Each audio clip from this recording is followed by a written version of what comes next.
روشنی کا سفر اس کے سینے تک محدود ہو گیا تھا۔ یوں سارا منظر اندھیرے میں ڈوب گیا، حتیٰ کہ شجاعت عالمگیر کا چہرہ بھی، ورنہ الف دلاور جان جاتی کہ وہ اس سے کتنی نفرت کرتا تھا۔ کون سے آدمی؟ بہت دیر بعد وہ بولا تو اس کی آواز بے حد سرد تھی۔ وہی آدمی جو وہاں پر ہے۔ اس کی حالت گواہ تھی، وہ کسی بھی وقت خوف سے حواس کھونے کو قریب تھی۔ دیکھو وہاں تو کچھ بھی نہیں ہے۔ شجاع نے اس کے ہاتھ سے روشن فون تھام کر اسے دکھانا چاہا۔ واقعی وہاں کوئی نہیں تھا، زمین خالی تھی، خون کا ایک قطرہ بھی نہیں تھا۔ وہ اس کے ضبط کا امتحان لے رہا تھا۔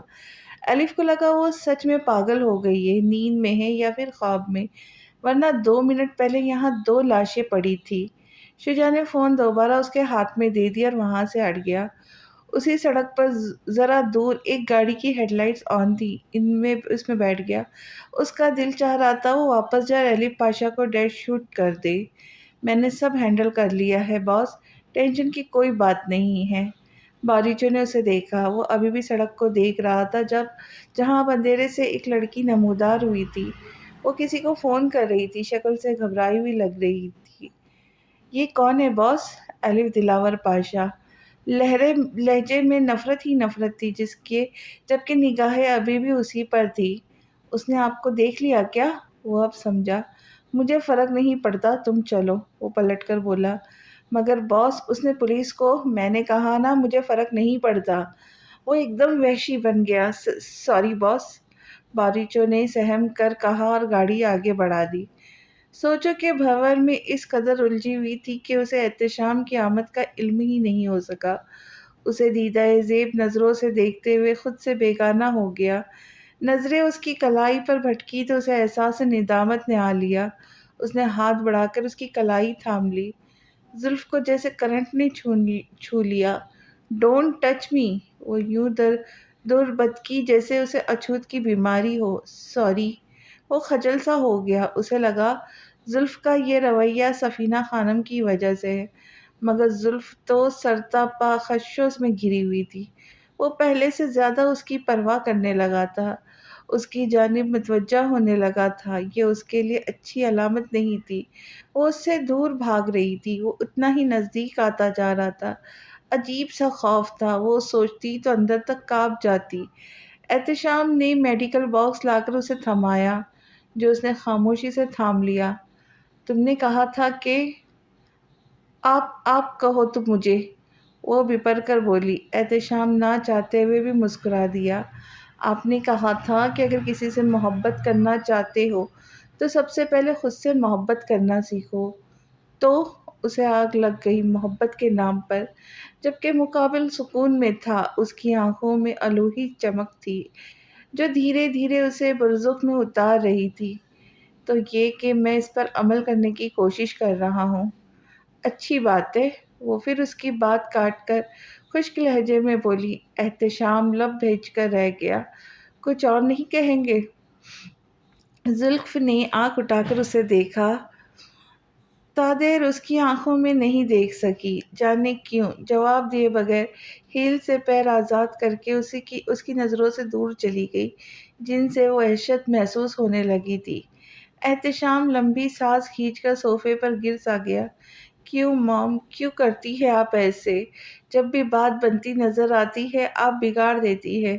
اس کے دل میں دکھ بھرا سوال ابھرا تھا۔ الف، الف، الف۔ وہ دھیرے دھیرے پیشانی پہ مکہ مار رہا تھا، پھر اٹھا اور کمرے میں مارچ کرنے لگا، دائیں سے بائیں، بائیں سے پھر دائیں، شرٹ سے بے نیاز بال پیشانی پہ بکھرے ہوئے تھے۔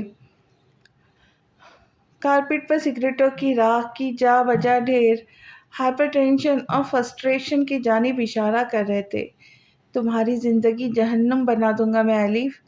پچھلے 1 گھنٹے سے اسی کیفیت کا شکار تھا، نفرت نے اسے پاگل کر دیا تھا۔ وہ سوچ رہا تھا الف دلاور کو کاری زخم کہاں اور پھر کیسے لگایا جائے۔ اس کے دوست کو دنیا سے گئے 5 سال گزر گئے تھے۔ ان 5 سالوں میں اس کی اذیت گھٹنے کی بجائے بڑھتی جا رہی تھی۔ انتقامی جذبوں نے اسے وحشی کر دیا تھا۔ وہ آپے سے باہر ہو کر انٹرکام اٹھا کر بولا، کل دلاور پاشا سے میری ایک ملاقات طے کرو باریچو۔ یہ کہتے ہوئے یادوں کی گرفت سے یکسر یہ بات فراموش ہو چکی تھی کہ الف اس کے دوست کی محبت تھی، جس کا اس نے امان کو وعدہ دیا تھا کہ وہ اس کی محبت پر آنچ نہیں آنے دے گا۔ وہ کیا کرنے جا رہا تھا؟ وہ نک سے تیار ڈی پلیس سے نکلی تھی۔ آرٹ گیلری چلو، آنکھوں پہ چشمہ سجائے، خاموش ڈرائیور کو حکم دیا۔ لیکن پھر مائیکل کو دیکھ کر وہ ایک دم آؤٹ ہوئی۔ تم کیوں میرے سر پہ سوار ہو گئے ہو؟ میں نے تم سے کہا تھا نا یہاں دوبارہ مت آنا، کیوں آئے ہو تم؟ اس نے بدتمیزی برپا کر دی۔ باس کے آرڈرز ہے مس نوروز، ایسی کی تیسی تمہارے باس کی، جاؤ یہاں سے۔ معافی چاہتا ہوں مس نوروز، امید ہے آپ مجھے کسی امتحان میں نہیں ڈالیں گی۔ مائیکل نے گاڑی کا دروازہ کھول دیا۔ اس نے تیش میں آ کر دہاڑ کر آواز کے ساتھ دروازہ بند کر دیا۔ کیا پرابلم ہے مائیکل؟ وہ جو کب سے خاموش کھڑا تھا مداخلت کرتے ہوئے پوچھنے لگا۔ میں بتاتی ہوں کیا پرابلم ہے۔ جب مجھے باڈی گارڈ کی ضرورت نہیں ہے تو تمہیں میری اتنی پرواہ کیوں ہے؟ تم کیوں اسے جانے نہیں دے رہے؟ اتنا تیکھا لہجہ؟ وہ سٹپٹا گیا۔ میں نے اسے تمہاری حفاظت کے لیے رکھا ہے زلف۔ مگر کیوں؟ وہ گررائی۔ یہ تو میں خود بھی نہیں جانتا۔ اس کے معنی خیز جملے پر تب گئی۔ وہ دل ہی دل میں محفوظ ہونے لگا۔ ضد مت کرو۔ اس نے بذات خود دروازہ کھول کے اسے بیٹھنے کی دعوت دی۔ وہ غصے سے کھولتی ہوئی اندر بیٹھ گئی۔ مس نوروز کا خیال رکھنا مائیکل۔ وہ غصے سے اسے دیکھنے لگی، کاٹ ڈار تنبیہی زہریلی نگاہوں سے، مگر اس میں بھی اسے لطف محسوس ہوتا تھا۔ پرشوق نگاہوں سے دیکھتے ہوئے ونڈو شیلڈ سے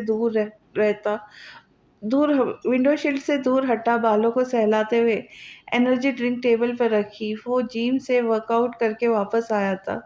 تم نے اس لڑکی کو زیادہ ہی سر پہ چڑھا لیا ہے۔ کم آن مون، صرف اتنے بڑے حادثے سے گزری ہے، صرف میری لاغرضی کی وجہ سے، اور اتنے آپ اچھے سے جانتی ہے زلف کو ان لگژریز کا بالکل بھی شوق نہیں ہے۔ اتنے سالوں میں اس نے ہم سے 1 روپے کی بھی ڈیمانڈ نہیں کی، حتیٰ کہ اپنی ذات پر خرچ کرنے کے لیے بھی نہیں۔ اسے زلف کے ساتھ سفینہ خانم کا گزشتہ سلوک یاد آیا تو لہجہ خود بخود ترش ہوتا چلا گیا۔ بہت جاننے لگے ہو تم اسے؟ انہوں نے ایک عجیب بات کہی جو کہ اسے بھی عجیب لگی۔ وہ میری بیوی ہے ماما، میں اب اس کے ساتھ تعلق استوار کرنا چاہتا ہوں، ایسا تعلق جس کی وہ حقدار ہے۔ وہ خشک لہجے میں کہہ کر چلا گیا۔ آئزل اندر تک سرشار ہو گئی۔ سفینہ خانم کا چہرہ دیکھ کر اسے اور لطف آنے لگا۔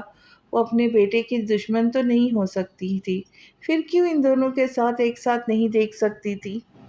پھر کیوں ان دونوں کو ایک ساتھ نہیں دیکھ سکتی تھی؟ آئزل کی سمجھ سے بالاتر تھا۔ ادھر وہ سفینہ خانم پر بم گرا چکا تھا۔ یہ لڑکی کسی بھی طرح ان کے بیٹے کی شائن نہیں تھی۔ لڑکی تو ریانا سعیدی تھی، جو ایک بہت اونچے طبقے سے تعلق رکھتی تھی۔ شہزادیوں سا لائف اسٹائل تھا اس کا، ہر طرح سے ان کے بیٹے کے ساتھ سوٹ کرتی تھی۔ نہیں نہیں، زلف نہیں، بالکل نہیں۔ بہت گہری تشویش میں گھری کمرے کی طرف مارچ کر گئی۔ تھینک یو سو مچ دادا، آپ نے میرے لیے اتنا اہتمام کیا۔ لے کر اس نے میسم علی آغا کے نمبر پر بھیجا۔ بلا شبہ ہنی مون کا منصوبہ اس کا تھا، جو میسم علی آغا کی بدولت ممکن ہو سکا تھا۔ اس کا پورا وجود کپکپا رہا تھا، بخار 200 ڈگری سے اوپر ہو جا چکا تھا۔ وہ جب سے واپس آئی تھی یوں ہی تڑپ رہی تھی۔ مسز دلاور پاشا رات سے اس کے سرہانے بیٹھی تھی۔ اس وقت گھڑی کی سوئیاں دن کے 10 بجا رہی تھی۔ ان کا ضبط بکھرتا جا رہا تھا، آنکھوں سے آنسو جاری و ساری تھے۔ انٹرکام اٹھا کر ملازمہ سے کہنے لگی، ڈرائیور سے کہو گاڑی نکالے، ہم الف کو ہسپتال لے جا رہے۔ کون شجاعت؟ اسے کہو کہ دلاور پاشا ملک سے باہر ہے، ان سے رابطہ نہیں ہو پا رہا ہے۔ ملازمہ کو گھرک کر بولی، ٹھیک ہے میں آتی ہوں، تم ڈرائیور سے کہو گاڑی نکالے فوراً۔ الف کا ہاتھ پہلو میں رکھ کر آنسو پوچھتے ہوئے کمرے سے نکلی۔ ہیلو آنٹی، کیسی آپ؟ ٹینشن میں لگ رہی، کوئی بات ہے تو بتائیے۔ اس نے اس قدر اپنائیت اور نرمی سے کہا کہ مسز دلاور پاشا ضبط کھو کر بولی، الف کی طبیعت ذرا ٹھیک نہیں ہے۔ انہوں نے مضبوط شانوں والا نوجوان تہران کی یاد دلا گیا۔ دل غم کی شدت سے پھٹا جا رہا تھا۔ وہ رو دی۔ شوجا بکھلا گیا۔ آپ وہ بالکل فکر نہ کریں، مجھے اپنا بیٹا سمجھے۔ یہ بتائے الف کا کمرہ کہاں ہے؟ میں ابھی جا کر چیک کر لیتا ہوں۔ ملازموں کو اس کے ساتھ بھیج کر وہ نڈھال ہو کر صوفے پہ گر گئی۔ ملازمہ اسے کمرے کے باہر چھوڑ کے چلی گئی تھی۔ پھر وہ تھا، الف تھی اور بے پناہ نفرت تھی۔ ماما، ماما، نکاح زدہ حالت میں کمزور سی آواز لبوں سے برآمد ہونے لگی۔ اس نے دیکھا کہ وہ سابقہ لباس میں ملبوس تھی۔ وہ سکون سے کمرے کا جائزہ لینے لگا جیسے اس سے ضروری کام کوئی نہ ہو۔ اس کے تکیے تلے امان کی گھڑی دیکھ کر وہ بری طرح سے چونکا۔ بقیہ کچھ چیزیں تہران کی تھی۔ مسز پاشا کہہ رہی تھی کہ الف کو نیچے لے آئے، ہاسپٹل لے کر جانا ہے۔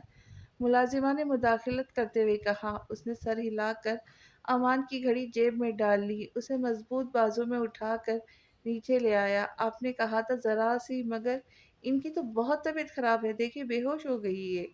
بجائے ان کی گاڑی کے اسے اپنے گاڑی میں لٹا کر پلٹا۔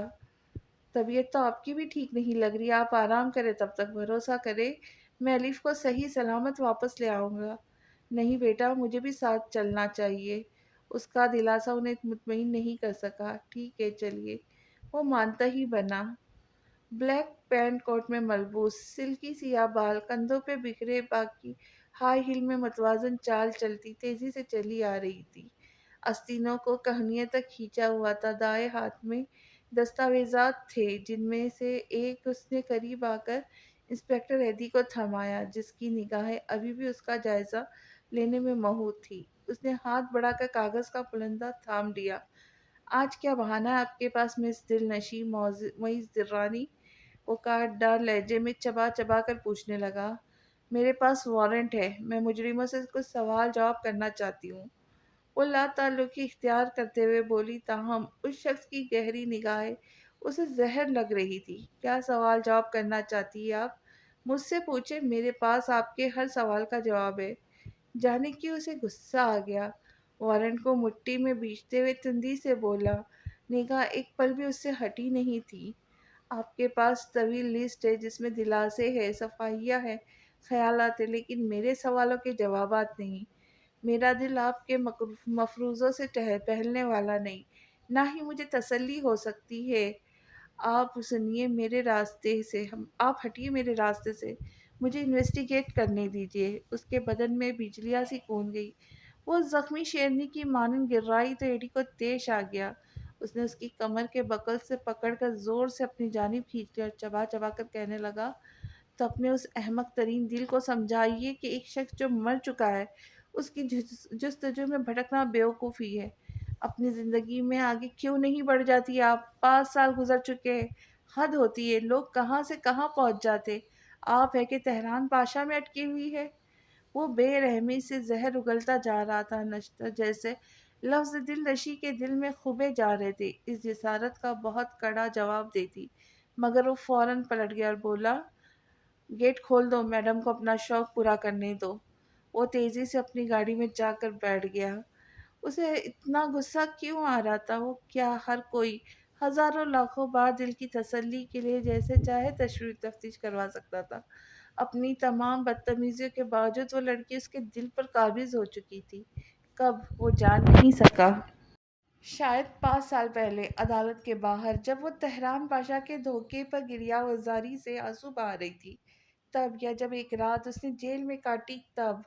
اس نے اپنے حواس کھو کر خود کو مکمل اس کے حصار میں دے دیا تھا، شاید تب۔ تب سے اب تک 5 سال گزر گئے تھے۔ وہ ان کیفیت کو جھٹکتا آیا تھا، انکاری تھا، لیکن شاید یہ ایک بہت بڑی بیوقوفی تھی، جاننے کے باوجود کہ اسے دل نشیں معز درانی سے محبت ہو گئی ہے، ماننے سے انکار کر رہا تھا۔ وہ موصوفہ تو تہران پاشا کے پیچھے دیوانی ہوئی چلی جا رہی تھی، جانتے ہوئے بھی کہ وہ مر چکا ہے، ماننے کو تیار نہیں تھی۔ وہ بالکل ایڈی جیسی تھی، ضدی، اڑیل، ہٹ دھرم۔ وہ سوچوں میں ایسا گم ہوا کہ وہ واپس آتی دکھائی دی، جبکہ ایڈی اب تک وہیں تھا، جا نہیں پایا۔ وہ مجرم کہاں ہے؟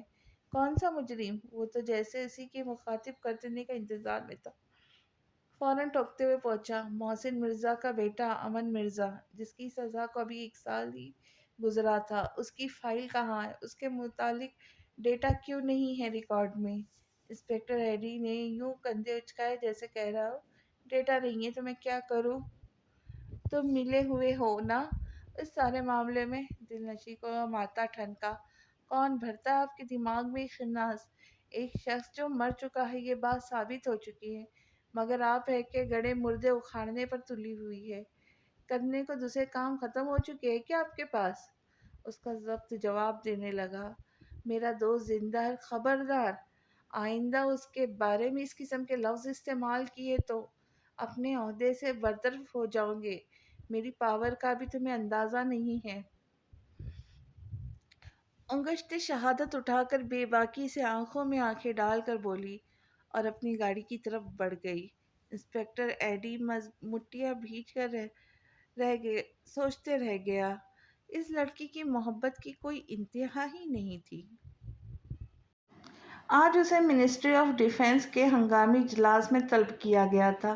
اسے پہلے وہاں شرکت کرنی تھی، اس کے بعد میثم علی آغا سے چیئرمینی کے مدعے پر تفصیلی بات کرنی تھی۔ باقی تمام ضروری کام اس نے پس پشت ڈال دیے تھے۔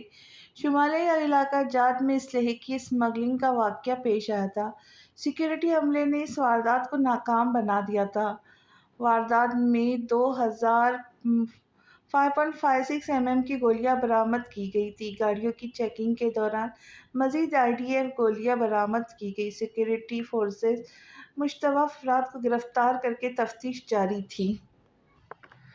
ترجمان دفتر دفاع اسے آج ہونے والے واقعے پر بریفنگ دے رہے تھے، جس پر عملی اقدامات اٹھانے کے بعد اس نے میثم علی آغا کی رہائش گاہ کا رخ کیا۔ میں اسے جیتنا چاہتا ہوں لیکن وہ کہتی ہے، جو شخص خود سے محبت نہیں کر سکتا وہ مجھ سے محبت نہیں کر سکتا۔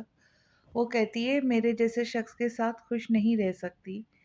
تیزی سے گزرتے مناظر کو دیکھتے ہوئے گہری سوچ میں ڈوبا ہوا کہہ رہا تھا۔ اس کا لہجہ ناقابل فہم تھا۔ آپ انہیں نرمی سے قائل کر سکتے ہیں اور مت سوچیں کہ مجھے کس قسم کی محبت تلاش ہے، روحانی یا جسمانی، ملکوتی یا ناسوتی، مشرقی یا مغربی۔ محبت کی یہ تقسیم مزید تقسیم پیدا کرتی ہے۔ محبت کا کوئی عنوان نہیں ہوتا، نہ ہی کوئی مخصوص تعریف، یہ تو ایک سادہ اور خالص چیز ہے بس۔ محبت آب حیات بھی ہے اور آتش دوزخ بھی ہے۔ جب آتش آپ سے محبت کرتی ہے تو کائنات ایک مختلف روپ اور ایک نئے انداز میں ظہور پذیر ہو جاتی ہے۔ یہی محبت کا اصول ہے اور آخری ہے۔ داور کہہ رہا تھا، ان سب اصولوں پر عمل کرنے کے بعد بھی وہ میری نہ ہوئی تو؟ اس کا لہجہ عجیب سا تھا۔ داور مسکرایا اور بولا، محبت چیز ہی ایسی ہے کہ جس میں شبہات کی فضا قائم دائم رہتی ہے۔ حالانکہ آپ لوگوں کے درمیان شرعی رشتہ قائم ہے، پھر بھی کیسے کیسے خوف لاحق ہو رہے آپ کو۔ اس نے سر جھٹک کر لبوں سے مٹھی ہٹائی۔ ویسے آپ بدل رہے ہیں، میں نے نوٹ کیا ہے۔ داور کی آنکھوں میں شرارت رقص کر رہی تھی۔ بڑی پیاری مسکراہٹ سے اس نے اتفاق کیا تھا۔ گاڑیاں میثم علی آغا کے محل کے گراؤنڈ فلور پر رک گئی تھی۔ سیاہ بختر بند گاڑیاں اس کی گاڑی کے آگے پیچھے رک گئی۔ اعلیٰ عہدیدار کی حیثیت سے اسے VVIP پروٹوکول دیا گیا تھا، جو ایک منسٹر کو ملتا ہے، جو اسے بھی ملا تھا۔ میں آپ کا انتظار کروں؟ نہیں، تم جاؤ داور۔ وہ فی الفور ٹوک گیا، گاڑی سے اتر کر رہائش کی طرف بڑھا۔ گاڑی ایک ایک کر کے وہاں سے ہٹتی گئی اور گراؤنڈ فلور خالی ہو گیا۔ ڈیفنس منسٹر کو ہماری یاد کیسی آئی؟ انہوں نے باہیں پھیلا کر اس کا استقبال کیا۔ اسے دیکھ کر جو چمک اور بشاشت ان کے وجود سے لپٹ جاتی تھی وہ قابل دید تھی۔ اسے اپنا مدعا بیان کرنا مشکل لگ رہا تھا۔ کیسے ہیں آپ دادو؟ الگ ہوتے پوچھا۔ میں تو بالکل ٹھیک ہوں برخودار، تم سناؤ کیسے ہو؟ تشریف آوری کا کوئی خاص مقصد؟ بھائی یوں تو تم مصروف رہتے ہو، ہماری طرف کم کم ہی آتے ہو۔ وہ کہتے ہوئے خود ہی ہنس دیے۔ بہت اہم بات ہے دادا، گہری سنجیدگی سے بولا تو میثم علی آغا سر اس بات میں ہلانے لگے۔ سیوک، ہمیں ڈسٹرب نہ کیا جائے اور کافی بھجوا دو ہمارے لیے۔ وہ نگاہیں ہٹا کر دیوار میں نصب اسکرین کو دیکھنے لگا۔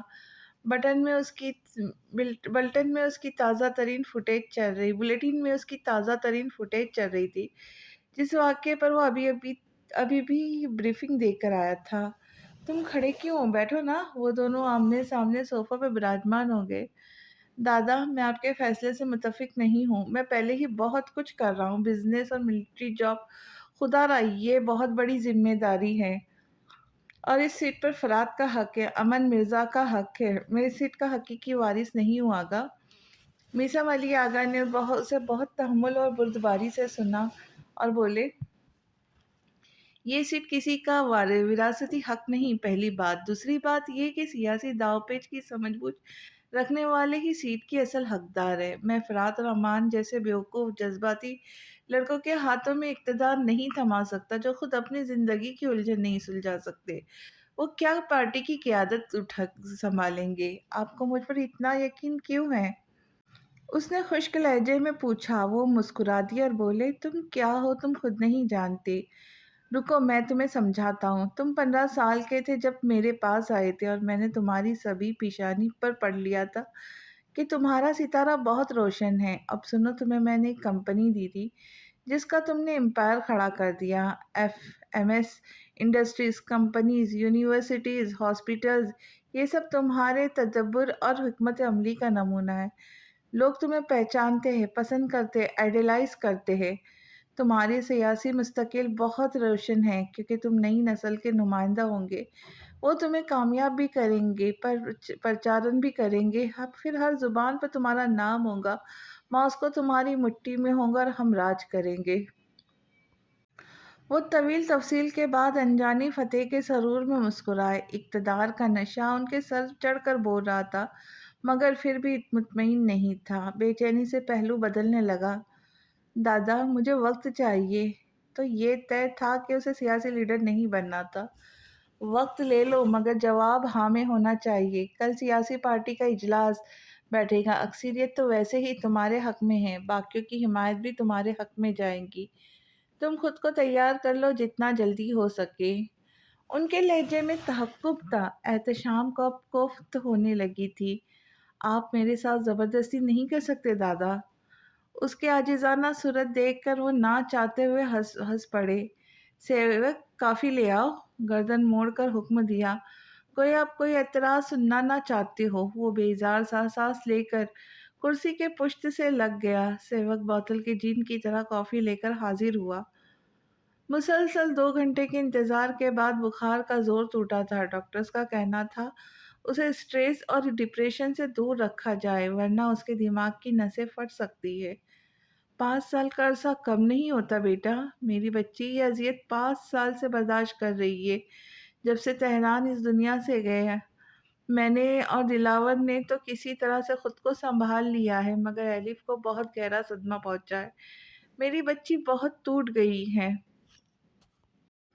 پلٹ کر نمدیدہ نگاہوں سے ایلف کو دیکھنے لگی۔ وہ اسے اجنبی سمجھ کر اپنا دکھ سنا رہی تھی، جبکہ وہ جان بوجھ کر بھی انجان بنا ہوا تھا۔ اس وقت وہ دونوں ہاسپٹل روم کے باہر کھڑے تھے۔ آپ فکر مت کریں آنٹی، ایلف وقت کے ساتھ ٹھیک ہو جائیں گی، اس نے دلاسا دیتے ہوئے کہا۔ وہ تشکر بھری نگاہوں سے اسے دیکھنے لگی اور بولی،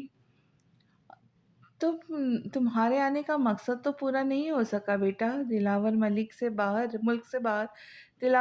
سے باہر ہے، شاید آج کل میں واپس آ جائے۔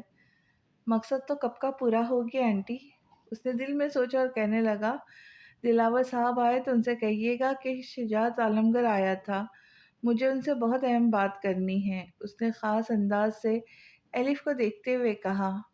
مسز دلاور پاشا کا ماتھا ٹھنکا تھا۔ خیال رکھیے گا اپنا بھی اور ایلف کا بھی۔ مسز دلاور پاشا کو سوچوں میں الجھا کر پلٹ گیا۔ کتنا بڑا فنکار تھا نا وہ۔ باری جو صحیح کہتا تھا، اسے سائیکولوجی پر کتابیں لکھنی چاہیے تھی۔ وہ انسان کی سوچیں اور رویے پڑھنے کے بعد اگلا لائحہ عمل تیار کرتا تھا، جیسا کہ وہ جانتا تھا کہ مسز دلاور اس کے بارے میں ضرور سوچیں گی، مگر ایک خاص حوالے سے، ایلف دلاور پاشا کے حوالے سے۔ آفس میں کام کرتے ہوئے اسے اچانک یاد آیا تھا کہ میسم علی آغا نے اسے نیدرلینڈ کے ہنی مون کی ٹکٹ گفٹ کی تھی، جو بہت سی مصروفیات کے چلتے اس نے پروگرام ڈیلے کر دیا تھا۔ میٹنگ بھگتا کر اس نے لائیو کانفرنس اٹینڈ کی، پھر واپس اپنے آفس آ گیا اور اس جادوگرنی کے بارے میں سوچنے لگا۔ یہ پہلا احساس اتنا خوبصورت تھا کہ رگ و جان میں زندگی رواں ہونے لگی۔ یہ پہلا نشہ، یہ پہلا خمار، سب محبت کی عنایتیں تھی۔ اس کے پیر زمین پہ نہیں پڑ رہے تھے، آسمانوں میں کہیں پرواز کر رہا تھا۔ اس جادوگرنی نے اسے اپنے سحر میں جکڑ لیا تھا۔ وہ زیر لب مسکراتے ہوئے آگے ہوا، ٹیبل سے فون اٹھا کر زلف کا نمبر پش کر کے کان سے لگایا۔ زلف نے ہتھیلی کی پشت سے اٹینڈ کر کے فون کان سے لگایا۔ کیسی ہیں آپ مس نوروز؟ پرتاثر گمبھیر لہجہ وہ بری طرح سے ٹھٹکی۔ کیوں فون کیا آپ نے؟ تند و تیز لہجے میں پوچھا۔ احتشام کو اسی لہجے کی امید تھی۔ وہ مسکرا پوچھنے لگا، کیا کر رہی تھی آپ؟ آرٹ گیلری میں انسان کیا کرتا ہے؟ زلف نے تندی سے پوچھا۔ آپ بتائیں کیا کرتا ہے؟ اس کے تیکھے اور رعنا لہجے میں بھی اسے لطف محسوس ہوتا تھا۔ احتشام؟ جی؟ وہ بے چین ہو کر آگے کو ہوا۔ کیوں فون کیا ہے آپ نے؟ وہ گہری سنجیدگی سے پوچھنے لگی۔ میرے ساتھ کہیں باہر چلیں گی؟ وہ کرسی کی پشت پر سر گرا کر آفس کی چھت کو دیکھنے لگا۔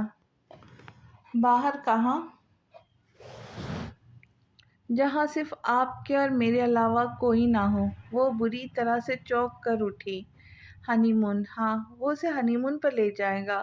وہ بہت بدل گیا تھا۔ کیوں اس کے پیچھے پڑ گیا تھا؟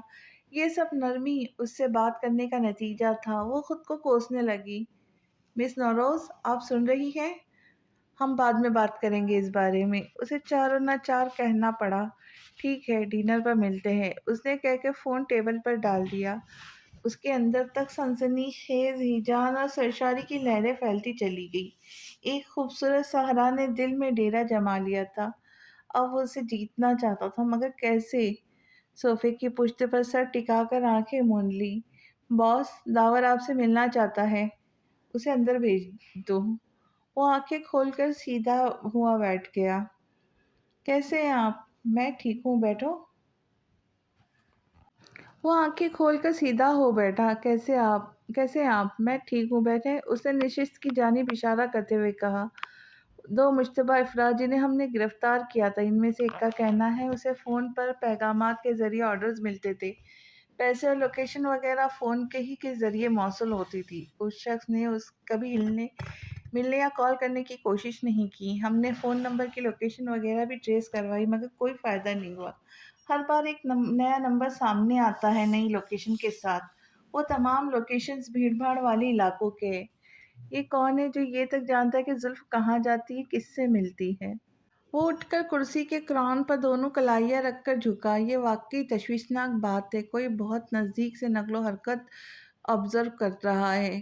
کیا ہمیں مائیکل پر بھروسہ کرنا چاہیے؟ احتشام کی آنکھیں چھوٹی ہوئی۔ مائیکل سیکورٹی ایجنسی کا ایجنٹ ہے، وہ اپنے کام سے بخوبی واقف ہے۔ آپ بے دھڑک اس پر بھروسہ کر سکتے ہیں۔ میں نے اس کا پرانا سارا ریکارڈ چیک کر کے اسے اپوائنٹ کیا ہے۔ وہ ایک شاندار ایجنٹ ہے، داور نے بھروسہ دلایا۔ وہ لمبی سانس لینے کے بعد کرسی گھما کر دوبارہ بیٹھ گیا۔ چہرے پر کسی گہری سوچ کا تاثر تھا۔ یہ بات کہاں تک سچ ہے کہ آپ کو ایم سی پی پارٹی کے چیئرمین بنانے پر آج اجلاس منعقد کیا گیا ہے؟ اس نے نظریں ترچھی کر کے داور کو دیکھا اور بولا۔ مجبوری ہے داور، میثم علی آغا کی بات میں ٹال ہی نہیں سکتا کہ ان کے انگنت احسانات ہیں مجھ پر۔ میں چاہوں تو بھی قرض نہیں اتار سکتا ان احسانات کا۔ داور نے محسوس کیا کہ اس کے لہجے میں وہ وجود پہ یاس اتری تھی۔ لیکن یہ سراسر زیادتی ہے۔ میثم علی آغا جیسی اعلیٰ شخصیت کے مالک شخص سے اس طرح کے فیصلے کی توقع نہیں تھی۔ انہیں یہ باتیں زیب نہیں دیتی۔ وہ تو بڑی فراخ دلی کا مظاہرہ کیا کرتے تھے۔ سخت افسوس ہو رہا ہے مجھے ان پر۔ کیا کر سکتے داور، مجبوری ہے۔ مجبوری بھی اتنی نہیں، احسان مندی ہے۔ اس دنیا میں کسی کا احسان مند ہونا سب سے بڑا عذاب ہے۔ یہاں ایک غریب اور دوسرے احسان مند شخص، دونوں کی مجبوریوں کا فائدہ لوگ بہت دھوم دھام سے اٹھاتے ہیں۔ اس کے چہرے پر کربناک تاثرات تھے۔ اس فائل کا جائزہ لے لیجئے۔ اسمگلنگ کیس کے متعلق جو بھی اب تک پیش رفت ہے اس فائل میں ریکارڈ ہے۔ داور نے فائل ٹیبل پہ رکھی اور مؤدبانہ سر جھکا کر آفس سے نکل گیا۔ وہ ہنوز اسی پوزیشن میں ساکت بیٹھا تھا۔ دل ایک دم ہر چیز سے اُب گیا تھا۔ گھبراہٹ سی ہونے لگی تھی۔ سانس لینے میں دشواری محسوس ہو رہی تھی۔ اس نے کینوس اٹھا کر آرٹ گیلری سے باہر رکھ دیا اور وہیں بیٹھ گئی۔ یہ جگہ ایک اسٹریٹ کیفے کی ملکیت تھی۔ آس پاس ٹیبلوں پر عوام زندگی سے بھرپور لطف اندوز ہو رہی تھی۔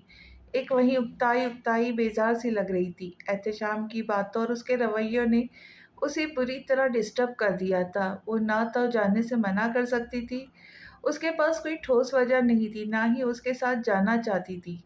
احتشام کی نظروں کی تپش سے وحشت ہوتی تھی۔ اس کے روگوں پہ صرف تہران پاشا چھایا تھا، دل کی سلطنت پر پورے استحقاق سے راجدھانی کر رہا تھا۔ وہ کیسے احتشام مجاہد کے ساتھ اپنی تعلق استوار کرتی، وہ سوچ بھی نہیں سکتی تھی۔ اسے ان خیالوں سے ہی وحشت ہونے لگی۔ کاش مجھے تم چھوڑ کر نہ جاتے تہران، تو میں اس مشکل میں گرفتار نہ ہوتی۔ میں تو سدا ہی کی بیوقوف، تم نے کیوں مجھے چھوڑا؟ کیا یہی تھی تمہاری محبت؟ مگر ہاں، تمہیں تو انا عزیز تھی، اس لیے تم نے انا کا بھرم رکھ لیا اور مجھے چھوڑ دیا۔ وہ من من شکوہ کرنے لگی، آنکھیں آنسوں سے لبریز ہونے لگی۔ اس کا دل مچل رہا تھا کہیں سے وہ آ جائے، اسے گلے سے لگا لے، مگر وہ کیسے آ سکتا تھا؟ اس کی انگلیاں کینوس پر پھر وہیں آنکھیں بنانے کی گستاخی کر رہی تھی۔ دل اس کے قابو میں نہیں آ رہا تھا، چیخ چیخ کے کہہ رہا تھا اسے تہران پاشا چاہیے تو بس چاہیے۔ اس نے تیش میں آ کر رنگوں سے لبریز ہاتھ کینوس پہ دے مارا، کینوس الٹ کر زمین بوس ہو گیا۔ وہ خود وہیں سکتا حال اسٹول پر بیٹھ کر آنسو بہانے لگی۔ ایک نوجوان شخص تیزی سے بھاگتا ہوا آیا، ایکسل درست کر کے کینوس بحال کرنے لگا۔ Are you okay? اس نے آنسوں سے لبریز چہرہ اٹھا کر دائرانہ نگاہ ڈالی اور پھر سے مشغولہ فرمانے لگی۔ آئی ایم سوری، شاید آپ کو اچھا نہیں لگا۔ کیا آپ یہ پینٹنگ بیچنا چاہیں گی؟ یہ بکاؤ نہیں ہے، فوراً سے بیشتر اس جواب شخص کی بات کاٹی۔ دیکھیں، میرے بھائی کی آج کل میں برتھ ڈے ہے، اتفاق سے اس کی آنکھیں بھی نیلی ہیں، میں اسے ایک گفٹ دوں گا تو خوش ہو جائے گا۔ ہوں گی تمہارے بھائی کی نیلی آنکھیں، مگر یہ پینٹنگ بکاؤ نہیں ہے، پلیز۔ اور دیکھیے، یہ اب خراب بھی ہو چکی ہے۔ بے شک یہ خراب ہو چکی ہے، لیکن پھر بھی میں اسے نہیں بیچوں گی، کیونکہ اسے خریدنے کی کسی میں اوقات نہیں۔ تندوی سے تیز تیز کہتی غصے میں سارا سامان سمیٹ کر گیلری میں لے آئی، اسٹوڈیو لاک کیا اور گاڑی کی جانب بڑھی۔ آپ کچھ پریشان لگ رہی ہے میڈم۔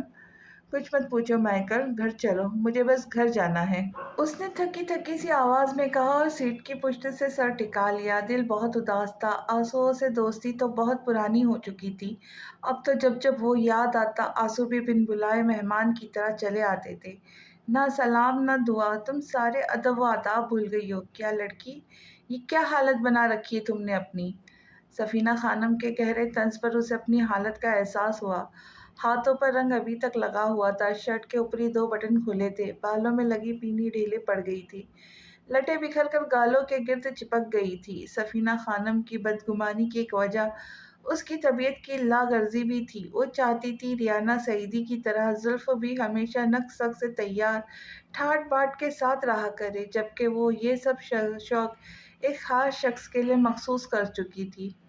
تمہیں سمجھ کیوں نہیں آتا؟ جس طبقے سے تم تعلق رکھتی تھی وہ تمہارا ماضی تھا، اب تم احتشام کی بیوی ہو، فہیم مرزا کی بہو ہو۔ ذرا اس بات کو اپنی کھوپڑی میں بٹھا لو۔ وہ اسے کند ذہن سے ماتا پٹک پٹک کر تھک گئی تھی۔ مسز مرزا پلیز، میں اپنی ایٹیکیٹس پہ لیکچر سننے کے موڈ میں نہیں ہوں۔ اس کے لہجے میں التجا تھی، آنکھوں میں بہت سے آنسو۔ کیا ہوا؟ انہوں نے بوکھلا کر پوچھا، مگر وہ تیزی سے گول گول سیڑھیاں چڑھتی اپنے کمرے میں چلی گئی کہ پہلے ہی مرحلے میں اس کا احتشام سے سامنا ہوا، جبھی شاور لے کے نکلا تھا۔ اس کا ہاتھ بالوں میں ساکت رہ گیا اسے دیکھ کر۔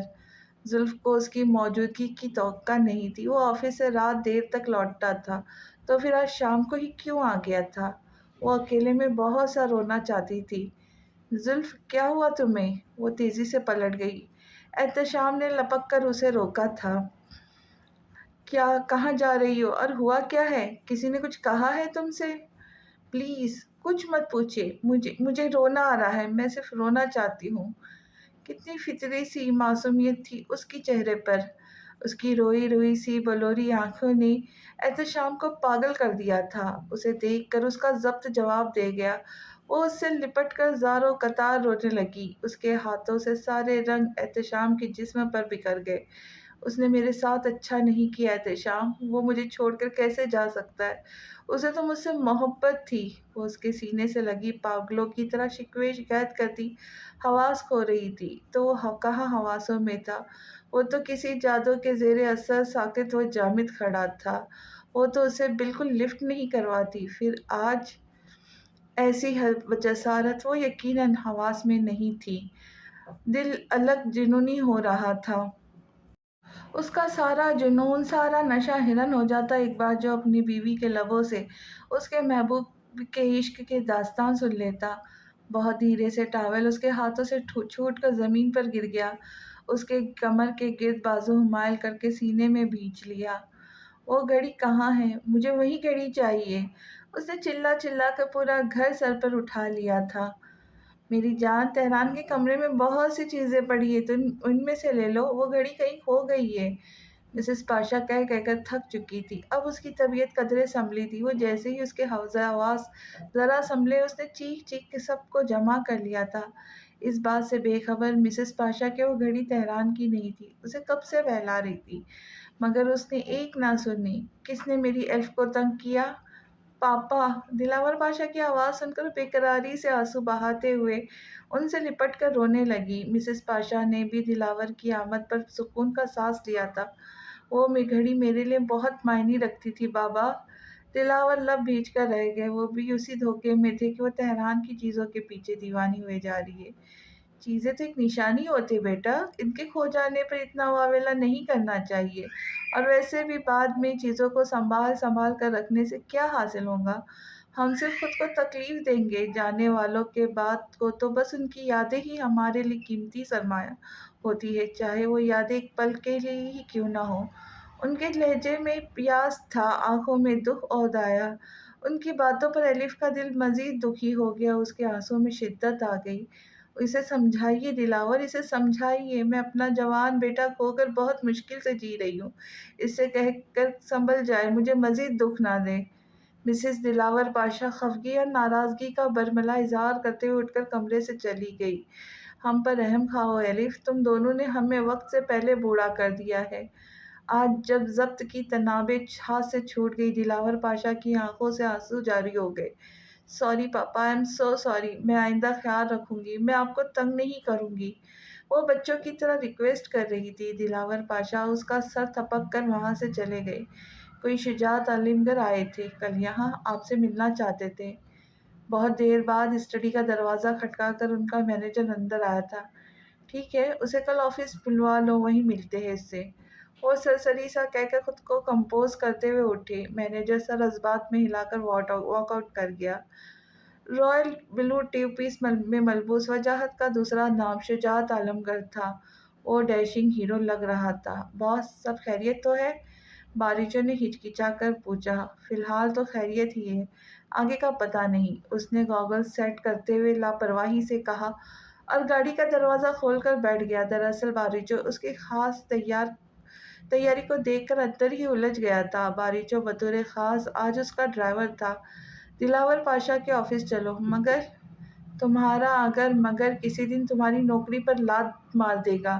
لیکن باس، ہاں لیکن کہنا تو میں بھول ہی گیا، اس نے فوراً بات لپک لی۔ باریچو اپنا منہ لے کر رہ گیا۔ دلاور پاشا میٹنگ میں مصروف تھا۔ ریسپشنسٹ نے انہیں انتظار کرنے کے لیے کہا تھا۔ سوال ہی نہیں پیدا ہوتا کہ شجاعت عالمگیر کسی کا انتظار کرے، مگر یہاں سوال پیدا ہو چکا تھا جب باریچو نے اسے آرام دہ انداز میں صوفے پر پھیل کر بیٹھے دیکھا، اور سوال تھا کیوں، آخر کیوں وہ یہاں آیا تھا اور دلاور پاشا کا انتظار کر رہا تھا۔ باریچو کے اندر بہت سے سوال طوفان مچا رہے تھے۔ اس نے لبوں پر قفل لگا لیا، مبادا نوکری سے ہاتھ نہ دھونا پڑے۔ ٹھیک 1 گھنٹے 20 منٹ کے انتظار کے بعد بالآخر انہیں آفس بلا لیا گیا تھا۔ دلاور پاشا اسے دیکھ کر بہت حیران تھے اور پریشان بھی۔ وہ کوئی چھوٹی موٹی شخصیت نہیں تھا، مارکیٹ اور انڈسٹریز میں اس کا بہت بڑا نام تھا۔ معذرت چاہتا ہوں عالمگیر صاحب، مجھے معلوم نہیں تھا کہ آپ تشریف لائے گے۔ اس نے مسکرا کر ہاتھ دبا کر چھوڑا۔ اس تکلف کی ضرورت نہیں ہے انکل، میں آپ کو انکل کہہ سکتا ہوں؟ بلا تکلف کہا۔ دلاور پاشا مبہم سا ہنس دی اور ازبات میں سر ہلا کے دیا۔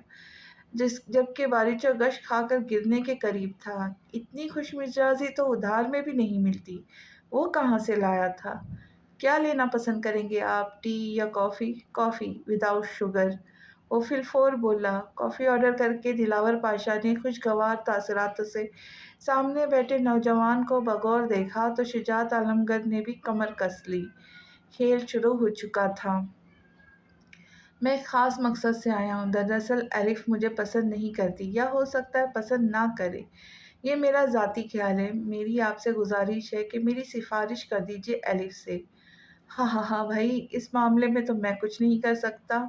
الف کی نہ ہے تو مطلب نہ ہے۔ انہیں یہ نوجوان دلچسپ لگنے لگا۔ میں آپ کی بیٹی سے شادی کرنا چاہتا ہوں سر۔ میں الف کو بہت خوش رکھوں گا۔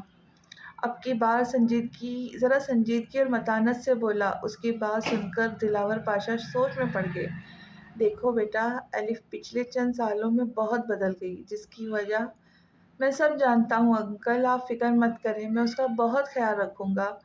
انہیں ٹوکتے ہوئے یقین دلایا، چاہ کر بھی انکاری یا جملے دلاور پاشا کے لبوں پر نہ آ سکے۔ اخلاقی شائستگی، لب و لہجہ، متاثر کن انداز انہیں بے حد بھایا تھا۔ پھر ان کی بیٹی کے ناز نخرے اٹھانے کی سخت رکھتا تھا۔ امیر تھا، کامیاب تھا، انہیں اور کیا چاہیے تھا؟ اب بس الف کو رضامند کرنا تھا۔ کسی بھی حال میں الف کی رضامندی کے بعد ہی تمہاری خواہش کو پایہ تکمیل تک پہنچایا جا سکتا ہے۔ بلا شبہ یہ کسی موت سے کم نہیں ہے، شجاعت نے کہا۔ ہاں ہاں ہاں بالکل، انہوں نے کہا لگاتے ہوئے اخلاقاً اتفاق کیا۔ وہ بھی بیٹی کی ضدی طبیعت سے واقف تھے۔ بلا جھجک مطمئن ہو کر بولے۔ ادھر ادھر کی باتوں میں گھنٹہ گزر گیا، انہیں وقت کا احساس نہیں ہو سکا۔ شجاع نے گھڑی دیکھتے ہوئے اجازت طلب کی تو انہیں وقت کا احساس ہوا۔ وہ اجازت لے کر جا چکا تھا۔ دلاور پاشا کئی دیر مطمئن انداز میں مسکراتے رہے۔ آج بہت وقتوں بعد یوں مسکرائے تھے جب سے تہران گیا تھا۔ انہوں نے خود کو کچھ اور مصروف کر لیا تاکہ دل و دماغ سے اس کی موت کا صدمہ محو ہو سکے، مگر وہ انہیں بے حساب یاد آتا تھا۔ آج ہم ڈنر باہر کریں گے، ریڈی رہنا، میں ڈرائیور کو بھیجوں گا، اور الف سے بھی کہہ دو۔ وہ ریڈیو کان سے لگائے مسکراتے ہوئے مسز دلاور پاشا سے کہہ رہے تھے۔ صبح آنکھ کھلی تو ایک جھٹکے سے اٹھ بیٹھی۔ اپنی خطا یاد آتے ہی اس نے سر ہاتھوں میں گرا لیا۔ کہیں اسے سب کچھ پتہ تو نہیں چل گیا؟ اس کے ہوش اڑ گئے۔ الہی، کیا غضب کر دیا میں نے! کمفرٹر ایک طرف پھینک کر بیڈ سے اتری۔ اسے سلیپرز پہننے کا بھی ہوش نہیں رہا۔ شالی، احتشام کہاں ہے؟ تیزی سے سیڑھیاں اترتے ہوئے پوچھا۔ احتشام سر تو چلے گئے۔ کہاں چلے گئے؟ آفس چلے گئے مس نوروز۔ کب گئے؟ ابھی آپ کے آنے سے پہلے نکلے ہیں۔ وہ بھاگ کر مرکزی دروازے تک پہنچی، مگر تب تک گاڑیاں گراؤنڈ سے نکل کر بہت دور جا چکی تھی۔ خدا خیر کرے، اتنی بے قراری، وہ بھی احتشام بھائی کے لیے! آئزل انگور کا دانہ پھانکتے ہوئے مزے سے بولی۔ وہ حواس بھاگتا واپس آئی۔ شالی، اس نے کہنا چاہا مگر آئزل ٹوکتے ہوئے بولی، بھائی نے آپ کے لیے میسج چھوڑا ہے کہ ان کے آنے سے پہلے پیکنگ مکمل کر لیجیے۔ شام 6 بجے آپ لوگوں کو نیدرلینڈ کے لیے فلائی کرنا ہے۔ آئزل کی بات سن کر اس کے رگ و پے تھکن سے اتر گئی۔ شالی، ایک گلاس پانی دو مجھے۔ وہیں کرسی کھینچ کر بیٹھ گئی۔ اس کا سانس حلق میں اٹک گیا تھا۔ کمال حسن کے پاس لوٹنے کا تصور ہی سوہان روح تھا۔ وہ اس کی محبت کے قاتل تھے۔ ان کی شکل تک دیکھنے کی روادار نہیں تھی۔ بلا شبہ احتشام کے ساتھ رہنا اس کی خود غرضی کا منہ بولتا ثبوت تھا، لیکن وہ مجبور تھی، اتنی مجبور کہ اپنے ذات کے لیے اسے دوسروں پر انحصار کرنا پڑ رہا تھا۔ مس نوروز، پانی، ناشتہ لگاؤ آپ کے لیے؟ نہیں، میرا موڈ نہیں ہے۔ اس نے بے دلی سے گلاس لبوں سے لگا کر واپس رکھ دیا۔ آپ کے ساتھ پیکنگ کروا دوں؟ اب اس کے پاس کوئی دوسرا راستہ نہیں تھا سوائے اس کے ہاں کر دیتی۔ ٹھیک ہے شالی۔ وہ سر ہلا کے سبک روئی سے چلتی اپنے کمرے میں آ گئی۔ نیدرلینڈ کے ایئرپورٹ پر جہاز رن وے پر بھاگ رہا تھا۔ ایئرپورٹ پر انہیں سرکاری گاڑیاں ریسیو کرنے آئی تھیں۔ ان کے سوار ہوتے ہی ملٹری کی گاڑیاں آگے پیچھے سڑک پر رواں دواں ہو گئی۔ اس کا دل چاہ رہا تھا گاڑی سے نکل کر بھاگ جائے۔ صبر کا کڑوا گھونٹ بھر کر خاموش بیٹھی تھی۔ احتشام کسی گہری سوچ میں ڈوبا ہوا تھا کہ اچانک فضا میں گولیوں کی تڑتڑاہٹ بلند ہونے لگی۔ زلف کی چیخیں نکل گئی۔ ڈرائیور کو گولی لگنے سے وہ ایک طرف لڑک گیا تھا، جس کے نتیجے میں گاڑی غیر متوازن ہو کر سڑک پر بل کھاتی رہی، پھر کسی چیز سے بہت زور سے ٹکرائی۔ اس کا سر ونڈو شیلڈ سے ٹکرانے کی وجہ سے زخمی ہو گیا تھا۔ سنسان سڑک پر گاڑی کے ہارن کی آواز بھیانک خاموشی میں چاروں اطراف گونج رہی تھی۔ اس نے بمشکل بند ہوتی آنکھیں کھولی اور احتشام کو دیکھا جو زخمی تھا۔ احتشام! اس کے رہے سہے اوسان حواس بھی معطل ہو گئے۔ احتشام! وہ چیخ پڑی۔ اس کے کندھے سے خون بہہ بہہ کے شرٹ کو مکمل سرخ کر گیا تھا۔ اس نے کپ کپاتے ہاتھوں سے گاڑی کا دروازہ کھولا اور گھوم کر اس کی طرف آئی۔ وہ جو بے جان ہو کر پورا اس پر گر گیا۔ وہ دھان پان سی لڑکی ایک مضبوط توانا مرد کو سنبھال نہیں سکتی تھی۔ اس کے بازو میں اتنی قوت کہاں تھی، مگر اتنا بھیانک حادثہ تھا کہ روا روا کانپ رہا تھا۔ وہ سڑک پر چت لیٹا دشوار کن سانسیں لے رہا تھا۔ احتشام پلیز آنکھیں کھولو۔ احتشام کے چہرے پہ آنسوں کی بارش ہو رہی تھی۔ اس نے لغزش آمیز پلکیں اٹھائی۔ اس کا عکس دھندلایا سا تھا۔ اس نے زلف کا ہاتھ دبوچ کر سینے پہ رکھ لیا۔ داور کو فون کرو۔ وہ بمشکل اکھڑتی سانسوں کے بیچ بولا۔ ہاں ہاں ابھی کرتی ہوں، تم آنکھیں مت بند ہاں ہاں ابھی کرتی ہوں، تم آنکھیں بند مت کرنا، مجھے ڈر لگ رہا ہے۔ گرتے پڑتے اس نے گاڑی میں سے فون نکالا اور داور کا نمبر پش کیا تھا جو پہلی کال پر ہی اٹھا لیا گیا تھا۔ احتشام بہت زخمی ہے، ہم ایک سنسان سڑک پر ہیں، پلیز کچھ کرو، جلدی آؤ، احتشام کو گولی لگی ہے، وہ روتے ہوئے کہہ رہی تھی، پھر فون رکھ کر اپنا کوٹ اتارنے لگی۔ اس نے احتشام کے کندھے پر رکھ کر دونوں ہاتھ سے دبایا۔ وہ سڑک پر بے حس و حرکت لیٹا تھا، زلف دونوں گھٹنے موڑے اس کے قریب بیٹھی تھی۔ اس کے ماتھے سے خون کی لکیریں اپنا راستہ بناتے ہوئے گردن تک آ گئی تھی۔ وہ خود سے بے خبر و بیگانہ اپنے دونوں ہاتھ اس کے کندھے پر اور ان پر اپنا سر رکھ لیا۔ ایک امید و بیم کی کیفیت تھی کہ داور آ کر انہیں ریسکیو کر لے گا۔ اس اجنبی شہر کے راستوں سے مکمل طور پر انجان تھی۔ احتشام! بہت نرمی اور دھیمے سے اسے پکارا، لہجے میں ہزار خدشے تھے۔ وہ مکمل طور پہ ہوش میں نہیں تھا، مگر اسے سن رہا تھا، محسوس بھی کر رہا تھا، مگر کچھ کہنے سے قاصر تھا۔ جیسے جیسے وقت گزرتا جا رہا تھا اس کے حواس منجمد ہوتے جا رہے تھے۔ احتشام! ہوں؟ ذرا سا ہونٹ ہلے تھے۔ I am sorry. وہ ایک ٹک اسے دیکھ رہی تھی۔ احتشام نے پوری قوت سے آنکھیں کھولی۔ جو کل میں نے حرکت کی اس کے لیے مجھے ایسا نہیں کرنا چاہیے تھا۔ وہ اسے باتوں سے بہلا رہی تھی۔ وہ مسکرانا چاہتا تھا مگر قوت ختم ہوتی جا رہی تھی۔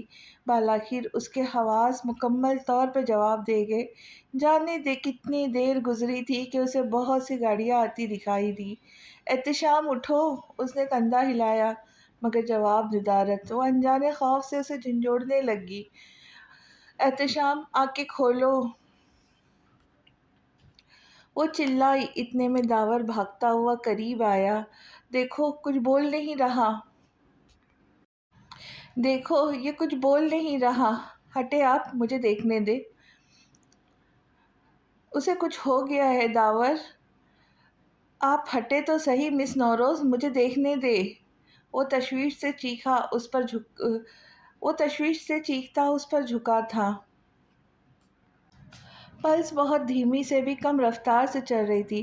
اسے ملٹری جیٹ ایمرجنسی صورتحال میں ریسکیو کر کے لے کے جا چکا تھا۔ ایمبولینسوں میں اطراف میں گری لاشوں کو لے جایا جا رہا تھا۔ ہر طرف افراتفری کا سما تھا۔ آپ کو 24 گھنٹے کے لیے انڈر انویسٹیگیشن لیا جاتا ہے۔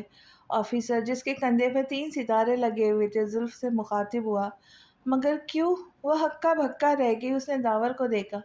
یہ منسٹر صاحب کی وائف ہے، ان کے ساتھ یہ سلوک آپ کو زیب نہیں دیتا۔ وہ ذرا سختی سے بولا۔ ہمیں حادثے کی مکمل چھان بین کرنی ہے داور۔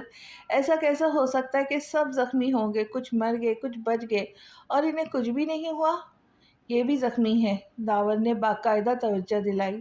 دیکھو داور، قانون و ضوابط سب کے لیے یکساں ہے، یہ حادثہ کوئی چھوٹی بات نہیں ہے، اور پھر ہم صرف تفتیش کریں گے۔ آفیسر داور سے کہہ کر اب زلف کی طرف پلٹا اور بولا، میڈم آپ بہت محترم ہیں ہمارے لیے، ہم آپ کو کسی قسم کی تکلیف نہیں پہنچائیں گے، آپ ہمارے ساتھ چلیے۔ دوسرا وہ سر اسبات میں ہلا کر خاموشی سے چل دی۔ اس شخص کی پاور کا اندازہ اب صحیح معنوں میں ہوا تھا۔